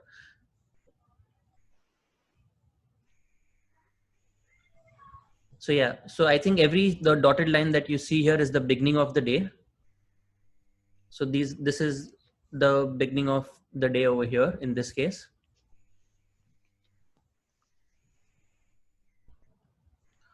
So I take my trend line again from the high of the day. I just straight away draw a line, because a lot of times we see every time the market opens, the first 30 minutes to 1 hour, it's extremely volatile, and it is most of the times it is extremely volatile in one direction. So when a lot of times we see market, the stocks just shooting up in the first 30 minutes to 45 minutes, or the stock shooting down. So that is really good, at least for me over here, because I take the highest point and then draw a trend line all the way to the bottom. So for me, if we look at this particular section, my line is drawn. This is the 5-minute chart. So the first time I draw the line is when I actually see, let's say, candle number 7 that we see here. So I see there's a candle 7 here. I see the cloud. There's a strong support over here, and it's green, so it's most likely to be positive. So then also when we compare it with the other indicators over here, the reds are usually fading out, and it's about to begin yellow. I mean, the yellows are about to start. And a lot of times, if you see, whenever it breaks the trend, it moves in the other direction. And also I'm here talking about just taking short-term trades, looking at the 5-minute chart. So here a good time for me to enter would be once it breaks this line, which is over here, after it has broken it. And for me, a confirming sign would be the reds are fading out over here. I mean, though it's not very conclusive, the trend line, a lot of times I kind of, follow this very religiously, and this usually helps. And because this trend line has been broken, and if you want, if we want, we can also wait till we get an actual confirmation arrow over here at the bottom for MACD. And also we see that the RSI is further, it's not at the top, it's not at the bottom, it's in the middle, and it's going towards the upside. So I would say either here is a good entry, or second entry is over here. And over here, we actually get a confirming sign over here that we can enter. So then I play it till the upper Bollinger Band. And and this is the place where I book profit again. And yeah, so I do a lot of the short time frame, and I also see the Ichimoku Cloud, and it always stays above the Ichimoku Cloud. One reason to avoid trading is when it is inside the cloud, because you don't know which direction it might go. It might break out below the cloud, or it might break out above the cloud. I mean, it might again come up above the cloud also. And again, if it stays above the VWAP, which is the yellow indicator here, there is a good chance that it is going to go further up. So here it reversed. So this is the area which I wouldn't do anything, because everything is very uncertain. And then again, it comes up. It is above the VWAP. It is holding. And over here at the bottom, you get an up sign, up arrow, which now confirms, that it is going to go further up. And it is also out of the cloud. It is out of the Ichimoku Cloud. So again, here is a good sign to enter. And a lot of times when it has just crossed up, such a move where it has resisted going down at such levels, I sometimes also consider, going long or further holding the trade up until the next day. I mean, again, it depends on the stock and what the trend and momentum is for that stock. So yeah. Akshit, one question. So if I'm seeing a green bar, which is like if your green bar or any bar touches to your yellow dots from the bottom, then this is basically a good point to like make a purchase, right? You mean green bar on the MACD? No. The green bar, not a Oh, like sorry. day bar or 5-minute bar. Yeah. He's So talking about VWAP. yeah, VWAP. Your VWAP dots. Yeah. Okay. So in VWAP dot, so it's like if it touches from the bottom or it starts from there, then you buy it like and by of course other indicators, but that's the place when you buy it because this looks very promising. See, whenever it starts from there, it's increasing and increasing. Yeah. So usually the reason I initially wanted to give an explanation of VWAP is, so VWAP is a very key indicator which most of these big companies or buyers or institutional buying happens at this level. And whenever it is at VWAP, so basically VWAP tells what is the actual, what is a good price to buy something. I mean, you go to multiple stores, so basically, but this particular stock is a good buy at the VWAP level. So here, whenever it is maintains that VWAP level, whenever it is above the Ichimoku Cloud, and also if this is confirmed by the crossover from the 8 and 21 EMA, all these are very good signs that this is a good stock to go long, at least for the day. So, one more question is VWAP is only for the like a 1 day time within day time period, or it will be like for a 30-minute chart or 1 day daily chart as well? I mean, usually VWAP works good. So this is a daily indicator. It doesn't continue with values from the previous day. It is the daily indicator, and it is good for a shorter maximum, I would say 15 minutes time frame. Okay. So if you want to do a day trading, it will be real. Yeah. So VWAP trading, it's for the day traders. If you want to make quick in and out, so that is for VWAP. Otherwise, if you want to do swing trading, don't use VWAP. Right. VWAP, you can go maximum 15 minutes time frame. Don't go more than that. Otherwise, you will be confused. Right. The thing is, VWAP trading only important. It is give you a good area for support and resistance on a 15 minutes or lower time frame. That's right. Right. So this is called volume weighted average. And most of the algos, I told you, right, the algorithm, computer-based trading, when they want to do the fast, quick trading, they use VWAP as for support or resistance. Look at this VWAP. Most of the time it touches VWAP and jump back up. If it is trending down below VWAP, it touches VWAP and then go down. So this is what happened. Down example. Time. So this is the down example. So if you look at the VWAP here, that's the yellow line here.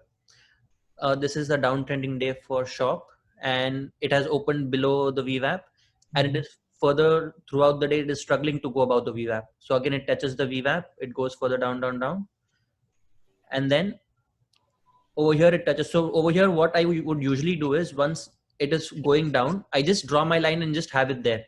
I wait for it to cut through my line over here. So whenever it cuts through my line, I know the next stop is going to be somewhere near the Ichimoku Cloud or near the VWAP line, because here it is going to be pushed again. So now it is too far away. If you look the gap between Ichi Cloud and the stock over here, it is very far away, and it is also far away from the VWAP line. So then I would wait for this to break the trend line, because now I have drawn the trend line from the top of that day to the bottom. So I can draw this line as early as when I have 2 points. I don't have to wait for, like, let's say I have this 1 point over here, 1 point over here. So I just connect these two lines, these 2 points, and I just drag the line all the way till the end. Yeah. So I think, Akshit, we need to take one extra session for everybody to how to draw the trend line, because not everybody understand like how to use the trend. Because I know very well I was teaching my wife and I was scratching my head because she couldn't able to get like how to draw the trend line. And this is like completely 1 hour session for these people, because I don't think so they can get it like from where should I, which candlestick should I pick up to draw the trend line. They don't even know that. I explained my wife 3 times. She said, I don't know. Don't teach me anymore.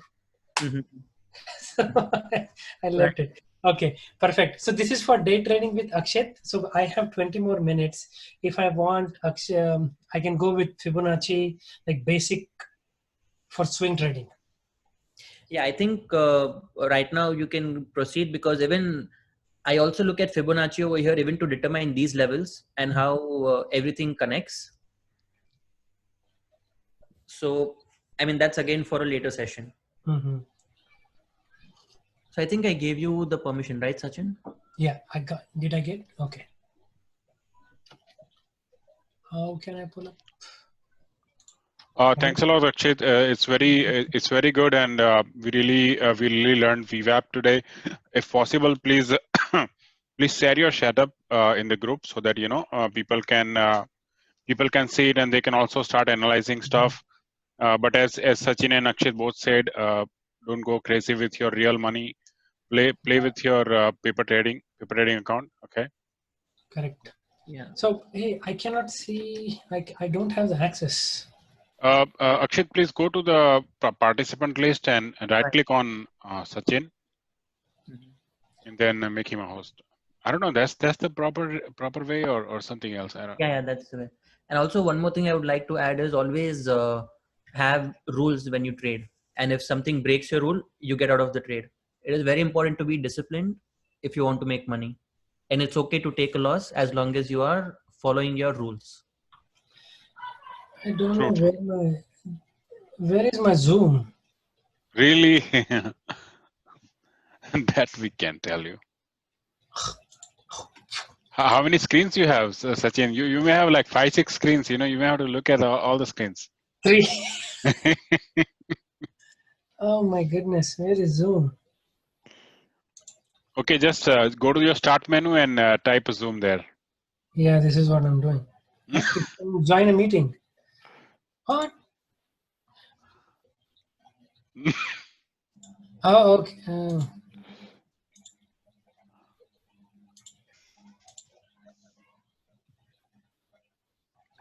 Hi guys, this is Rahul. I'm from a different group, VO. So to add on to the VWAP, even I've been using since a lot of time, maybe 6 months, I say. It's very good for intraday trading.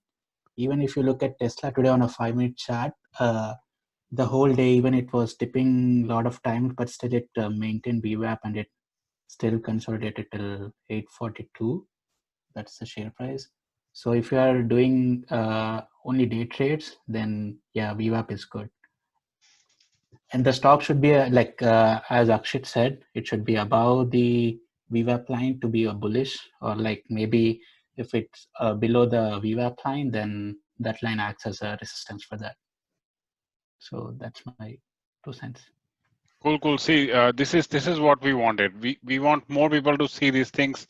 We want more eyes on the charts. It's not like just blind follow people and then if one guy has posted something, we want somebody to say, hey, hold on to this trade. Okay, we will not feel bad. I mean, if I post something, hey, I bought this trade, you can just reply to me and in the group. Okay, and you can say, hey, don't go for this because of these criteria are not matching.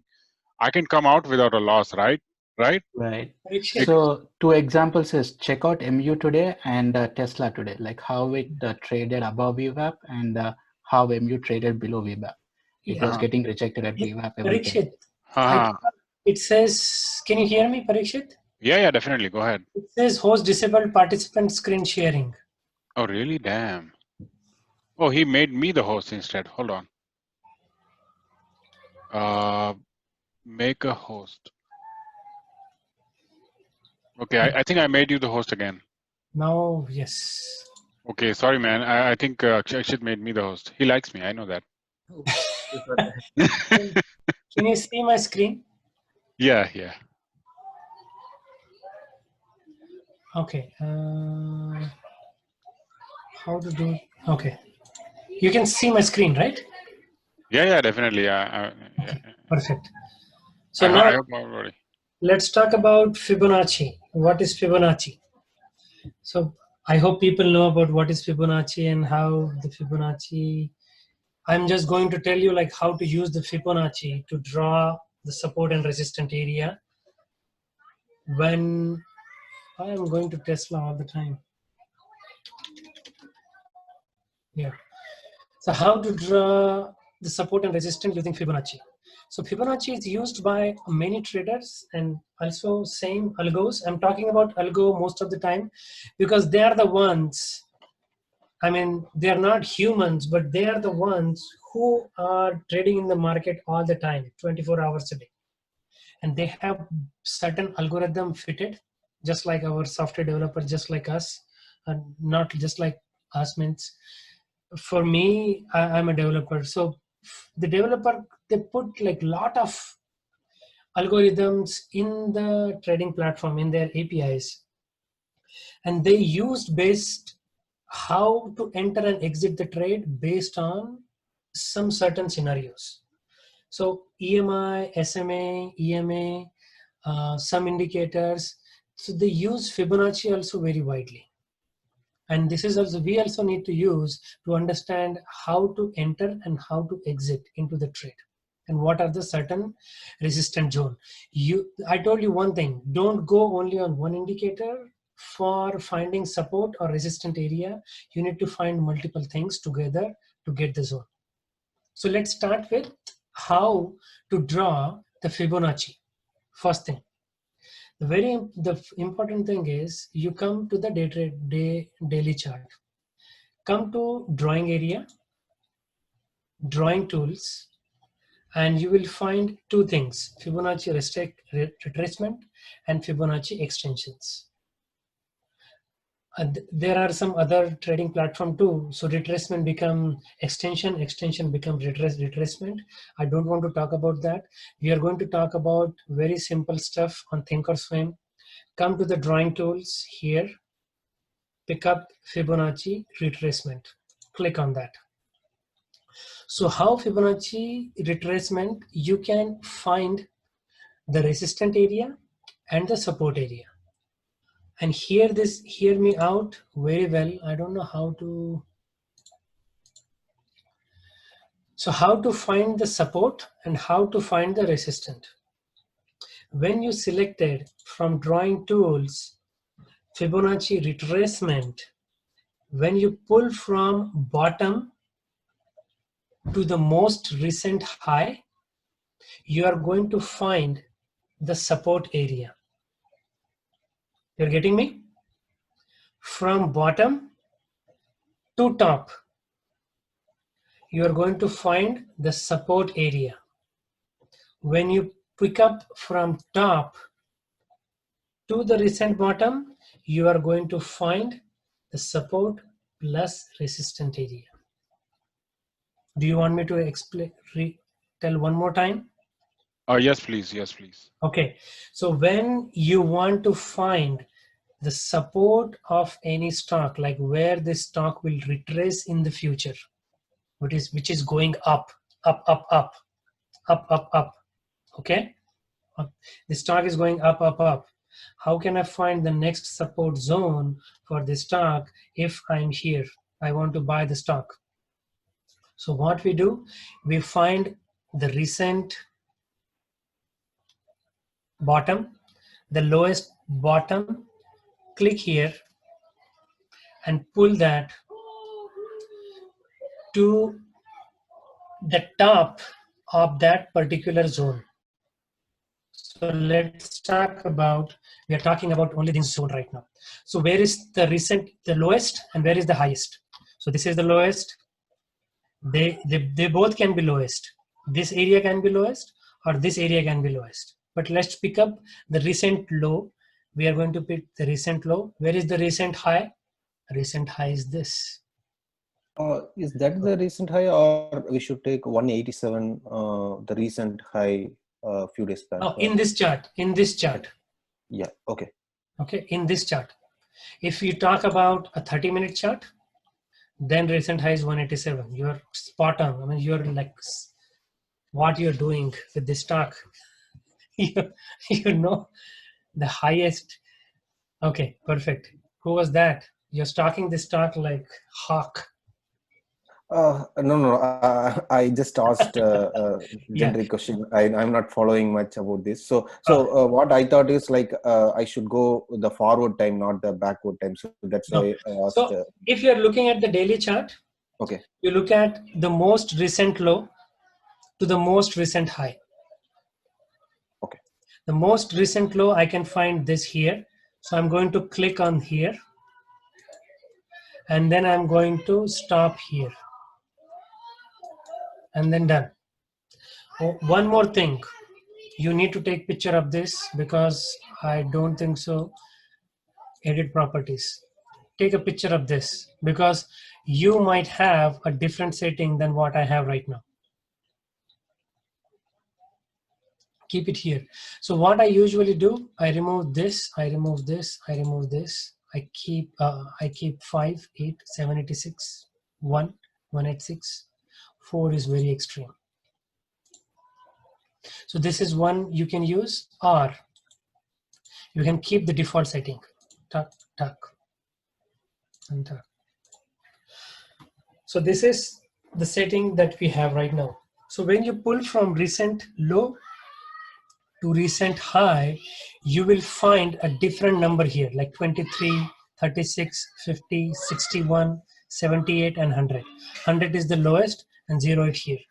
So now suppose you are here and you don't want to buy the stock right now. So what are you going to do?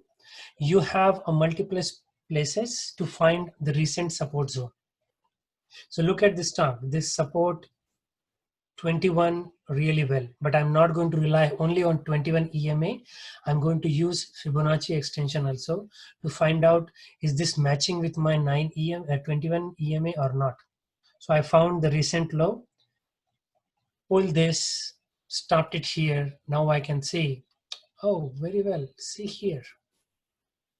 Now I can see the magic. See, it came 21 EMA, that I really know that is the support zone, but I got one more backup from the Fibonacci extension which says this might be one more support area. You're getting me? So now I have the two things backing up this support area. One is 21 EMA, another is Fibonacci series. Other than that, I can talk about how the gap fill area and everything, but that is not the subject right now. We are going to find out how can I find the support and resistance zone, even though I don't have this EMA is not plotted on my chart. So look at this, how beautifully it supported this zone very well. It went up, it came back again, and again went up. When somebody, some stock and some candlesticks support the zone at least 3 times, the higher the chances it will retrace again and go one more time up. So I'm expecting Microsoft will come down again to this 176 area before making an extra move. Or might be I'm completely wrong. It can go completely up to the upper side. Any questions on finding the support on Fibonacci retracement? How to draw? And it work on any time frame, 5 minute to weekly. So Sachin, if you are buying this stock, so you'll be buying that like 176.86. Yes. Okay. Yes. If that's where if I want to buy this stock, if the stock is going up, suppose right now, remove this. Right now the stock is at 184 area, and I want to buy for a month hold or week hold. I'm not going to use daily chart. I'll go to use 1 hour chart. 20 days. Now I'm going to look at what can be the possible. Where is the lowest of this? What is the lowest of 20 days? This is the lowest. And where is the highest? This is the highest. I'm going to pull from here to here.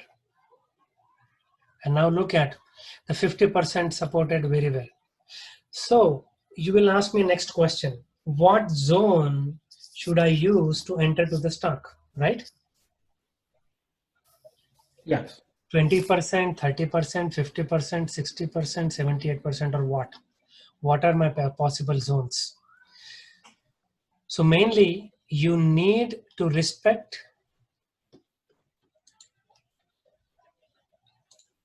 50% and 68.8, 61.8. These are the two zones. They always get respected as support almost 70% of the time. 70% of the time, you will see the stock will retrace to 50% or 68% zone. So now I'll have a very good idea if I want to buy Microsoft again for some time, what can be my possible zone? So 50% or 68 this percent. So Microsoft is not very high moving stock. So 179 and 180, it's not going to make a big difference for me. So I'm going to start my starter position. If I want to buy 100 stock of Microsoft, I'm going to use 30 to 40% at 180 price. Then if drop below, I'm going to average it down at this level. And the next possible support is this area. I'm going to buy it more here. Before that, it will definitely make it move. And let's go to the 30 minute. When you have this, when you move to the higher time frame to the lower time frame, it will make more and more sense to you to look at the possible support and support zone for this stock.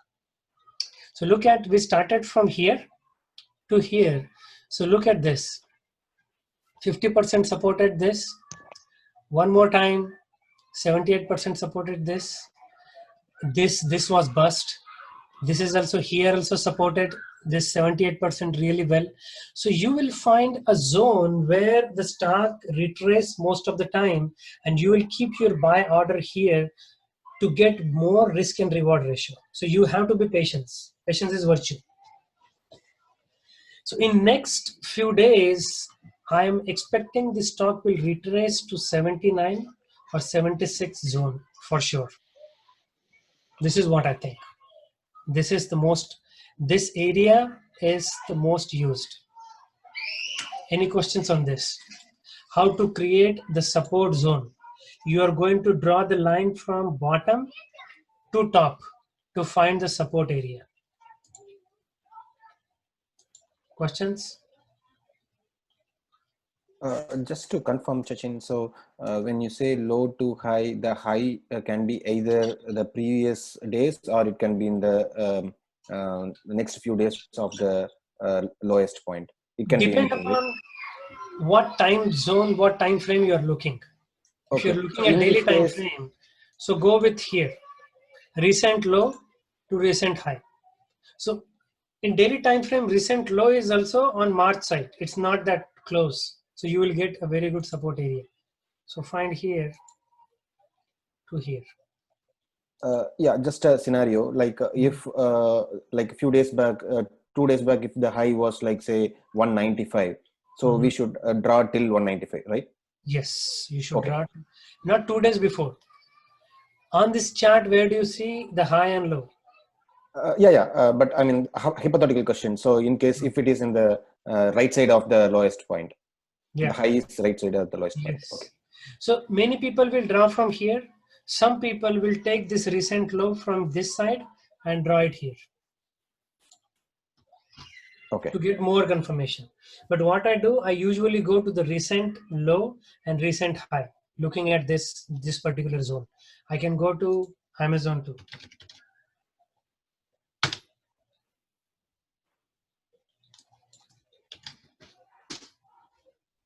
So for Amazon, I can see the recent low is here and recent high is here.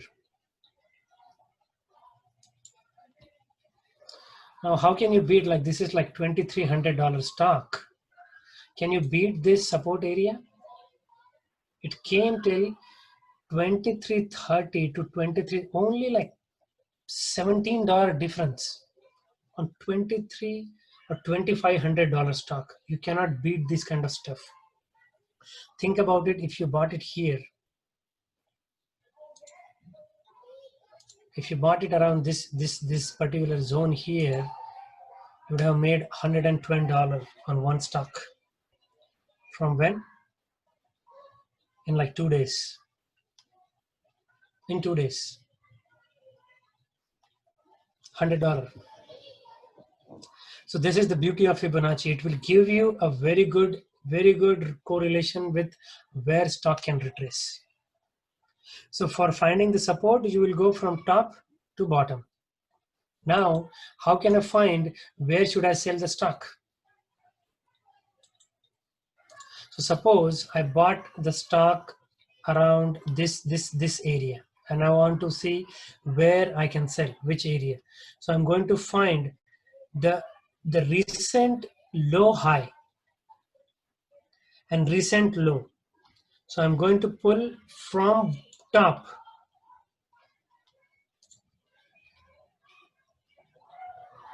I'm going to pull from top to bottom and leave it like this. Now see, it exhausted really very close to this. This is like 25, and this is like 20. In $2,500 stock, you got like $4 or $5 difference. So this is the beauty of Fibonacci. One more thing is missing here, 1272 extension.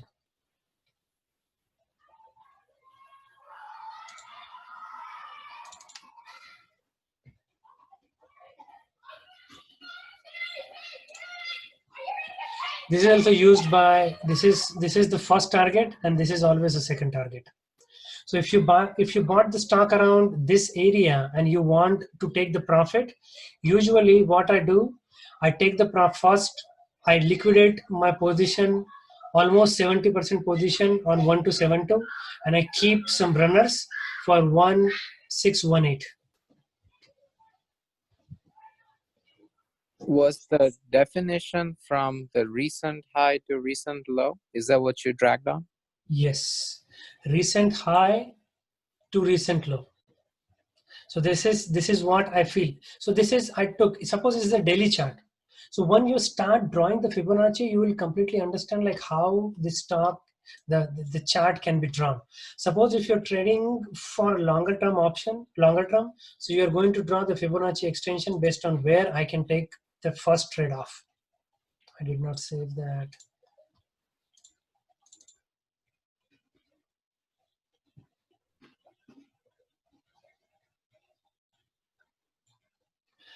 So usually I'll take first my 70 to 80% I will liquidate here, or most of the time I'll liquidate on 1272 extension if I'm trading on smaller time frame. But I'm trading on higher time frame for long-term stocks. So I usually go with two zones, like 70 to 80%. Most of the times I liquidate on this zone, and I keep runner only for, like, see how this is going to work for 1618. So now take example of Amazon. Now I'm trading for a weekly option, and I want to find the possible support area. I remove the drawing. So for Fibonacci, for 30-minute time frame, you should take at least minimum 30 days. Don't go below 30 days. Otherwise, if you go like 10 days, 30 minutes, you're not going to get that much data. More data is always better. So I usually go for 30-minute time frame. I have like 30 days, 30 minutes. But I like most of the time, if you, my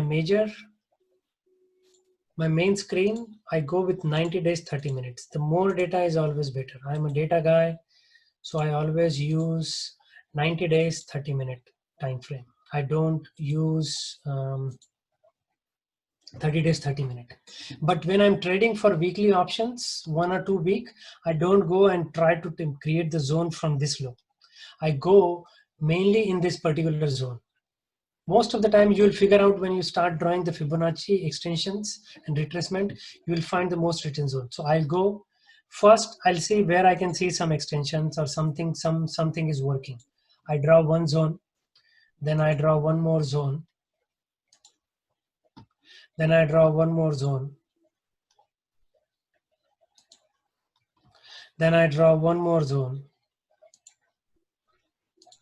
And I see where I'm seeing most of the lines are touching with each other. And then I decide that, okay, this is my area where I can get the entry. Let me remove all the drawings so you can understand better like how to create the zone now. Do you have any questions on finding the support?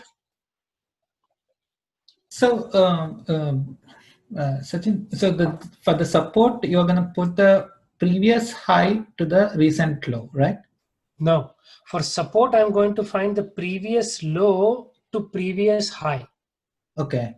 For the resistance? So simple thing, forget about everything. If you want to find the support, go from node. See, I'll tell you, and I'm with you, and I heard you very well. I hear you, because when I started Fibonacci, I was so fucking confused, like where to draw support and how to draw the resistance. So what I did, I made a note and I put it in front of my computer screen over the wall. Support, bottom to top, bottom to top for support. Note it down. For support, from bottom to top. And for resistance, top to bottom. Top to bottom. For resistance. So now we are finding the support. So how are we going to draw? Bottom to top. Bottom to top. Support always bottom to top. Forget about everything. Take a note. Nobody will call you stupid because I did that. I'm with you. It's very confusing. For support, bottom to top. So here, bottom to top. So this is the one area which I found bottom, and where I can find support zone. But when you draw the Fibonacci, you cannot rely only on one extension. You need to create the cluster, or we can call zone. So you took one low to one high.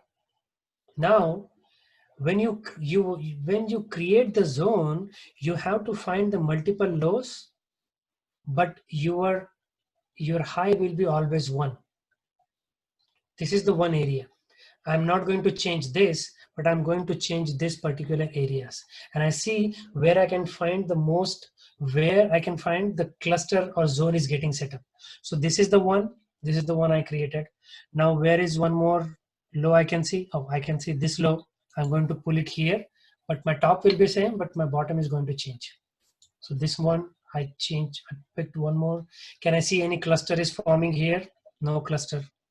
I'll go one more here, and I'll keep the same bottom, same top. Can I see some cluster is forming here? I can see these two things are very close, very nice. Other than that, there is no possible zone I can see. I'm going to remove this. So you need to create control click to remove the individual lines. So I can see one zone here. Where is one more line? Oh, one more low is here. Let's create one more. Perfect. I can see like 3 lines are very close to each other in this particular zone. So this can be my buy point if I want to decide to get into the trade. And this is like Amazon. This is like $2,500 stock. So you're going to find, but the zone is so close. See, 2342 to 2375. I can get in this zone anytime. You're getting me? Yep. You guys are getting me, right? You're not getting confused. No, yeah. This is So good. this will be my zone because I can see 3 Fibonacci cluster zone is created around particular this point. So suppose I want to make the trade, I'm going to put my area here, and my next stop loss will be below this area. So I got in here or here or here or here, it doesn't matter, in any of this zone, and my profit target I'll tell you how to do the profit target, but you got in the zone.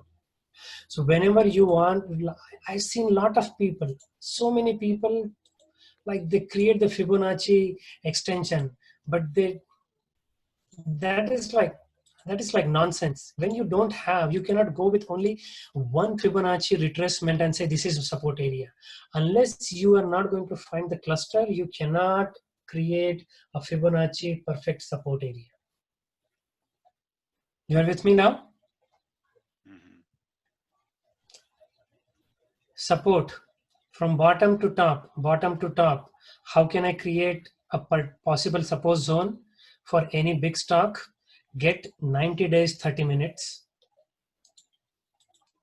Auto zoom, find the recent low, go to the recent high.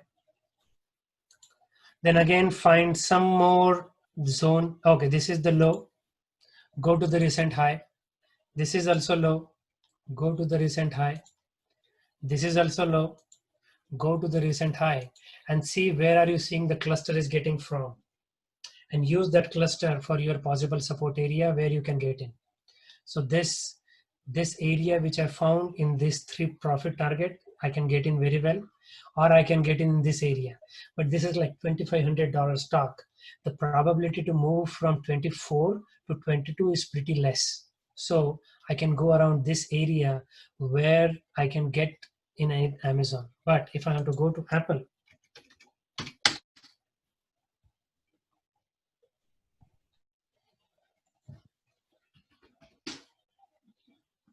in Apple, you can find this very well. So this is my high. So I'll go here, formed it. This is also a good area, formed it. This is also a good area, formed it. This is also a low, formed it. So this is way how you are going to create the possible cluster for the resistance zone. Any questions on this? Just try to see where the most Fibonacci extension are getting very close to each other. This is the possible zone I could have get in if I was in around April area and I wanted to get in to Apple. Or suppose if you are in here 319 and you don't want to buy on high, how can I find where stock can retrace? So here, this is the possible 1, 2, 3 extension which are very close to 200 EMA. 1, 2, 3. They are in 300 to 306. I can find this zone, get going. If you want stop loss, where is the 200 EMA or same other zone you can see? You can go this zone or you can go to this zone to have your stop loss and get out. You will learn, guys. You will, over the period of time, when you start, I mean, I know it's not that straightforward, but you just pick up any stock and just start drawing this. You will understand like how to draw the Fibonacci extensions or retracement. For the future buying, we have to wait till that zone, right? Yeah. So because I told you, right? Patience is virtue. Without patience, if you don't have patience, you are going to lose most of the time. So whenever you want to get into the trade, you need to make sure you are getting into the trade when multiple things are stacking up with each other. So if I want to get into Apple and I'm very desperate, so I'm not going to use 90 days, 30-minute chart. I'm going to pull up this area. I'm going to pull up this area and I see where is the low. This is the low. This is the high. This is the low. This is the high. Any other low? This is the low. This is the high. Where I can see any cluster is forming up. So this cluster is forming up really well right now. Like 1 and 2 Fibonacci retracement areas is here around 306. So don't get in right now and $370 stock. Wait for the stock to pull back here and then get in. Okay, got it. Yeah, thanks. Okay, so this is how you can draw this, and this is the beauty. And I can talk about little bit on Fibonacci. One thing, drawing retracement. This will give you some picture like how to draw from recent high to recent low. Just a second. I think if you understand this, good. If you don't worry, you already know. So this is one more thing to find out how to create the zone. First we created zone with retracement. Now you want one more confirmation, you go with Fibonacci extensions. So how extension work is, it measures from the same drops that you find out. So look at this. So this drop from here to here is almost same like from this drop to this drop and this drop to this drop, right? 1 to 2. Look at this. This drop to this drop, this drop to this drop, and this drop to this drop is almost similar. So now I want to find a zone using the Fibonacci extensions. So what I do, I pull up from top to the bottom area of that drop and I go to the recent high. And guys, when you do that, you come to the edit properties for extension, remove everything and keep only one and save this as default and say okay. So this is one zone created. Now I'm going to do this drop to this drop, from this drop to this drop to this high. And we find out and we figured it out, this drop was also similar to these two drops. So I'm going to pick up from here to here to here. So I have 3 extensions. Now I'm going to go to Fibonacci retracement and draw the same thing from top to bottom, from top to bottom, from top to bottom.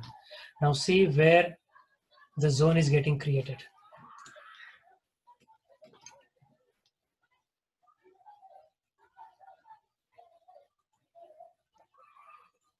So this, oh sorry, I removed the zone. Just a second guys, bear with me. This is the zone and this is the zone. So we have 3 zones created. Now look at, so this zone is pretty strong here because you can see Fibonacci retracement, Fibonacci cluster. This is also stacking up twice. So your buying area will be 301 to 299. You can buy between this area because this is zone created by 2 different policies. One is extension, one is retracement. So if I want to do 30 to 45 days out option trading, I'm going to wait to retrace into this area. After this, my profit, risk and reward will be very high. I think everybody is calm right now. You're getting me, like what I'm trying to say? Yes. Yes? Yep, yep. I think you are extremely smart or you're not getting anything, because trust me, when I learn, I watch and I learned this watching YouTube videos and books, nothing I could able to get it. So you are very smart. that's not a thing.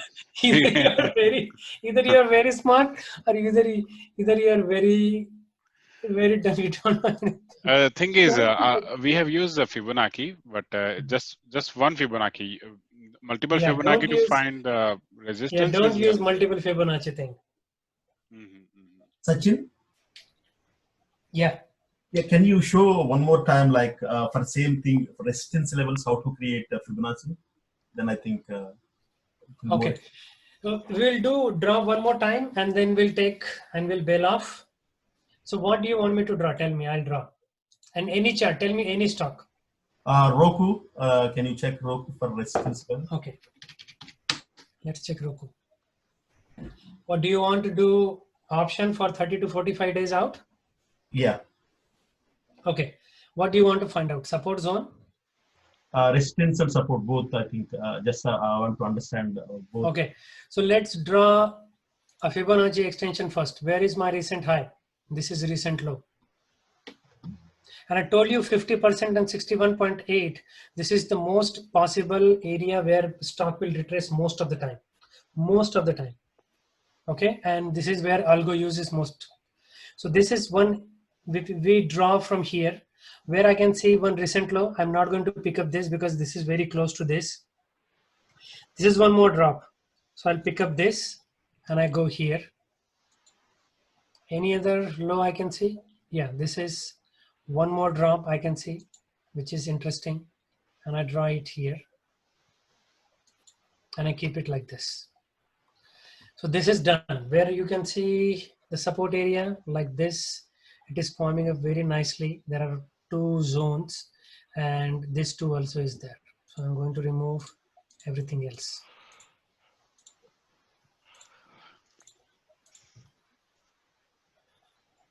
I'm going to remove everything else and I'll keep only this zone.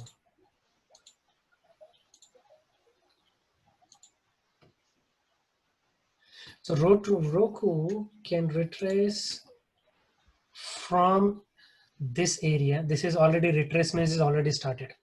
Okay, because I can see 50 and 61, it's very close.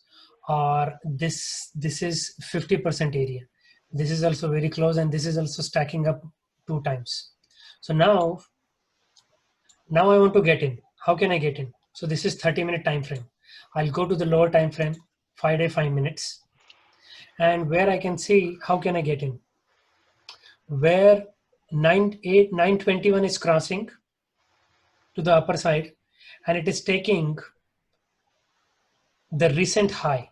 So recent high where I can see this is the recent high. The cross has happened, but it did not take out the recent high here.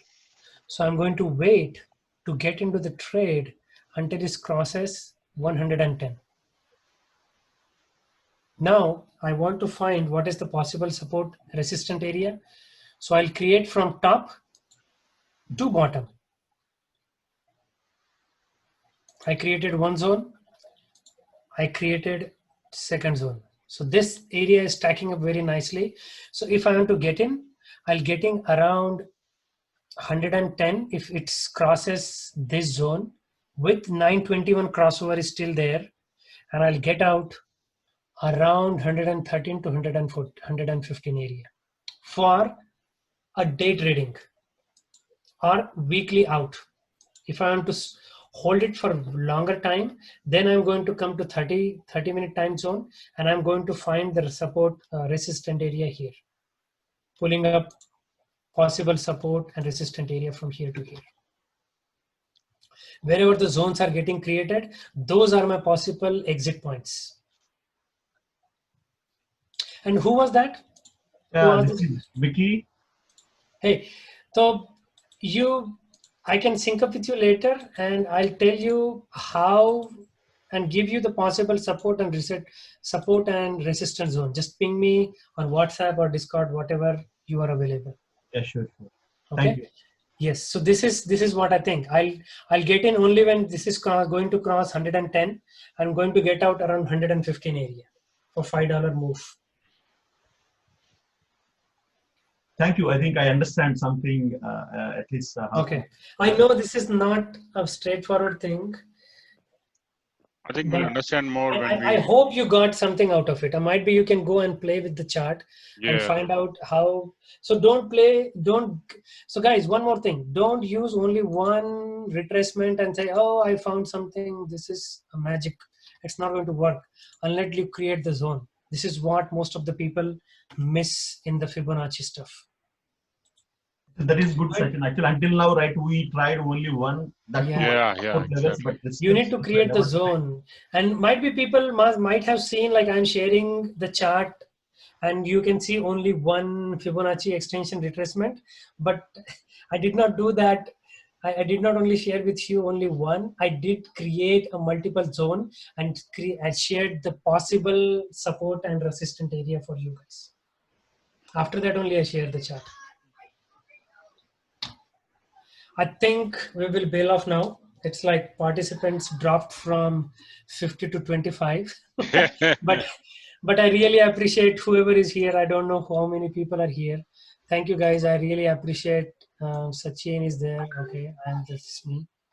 Joseph, Nisarg, Santosh, Vicky, Arun, Satish, Swetal, Tarun. Thank you guys for staying for this long. Abhay Grandi. I cannot take all this on everybody's name, but thank you guys. Thank you, Sachin. Thank you, Sachin. Thank you so much. I hope you got something out of it. My wife Thank you, will kill everyone. me now because 2.5 hours are gone on Friday.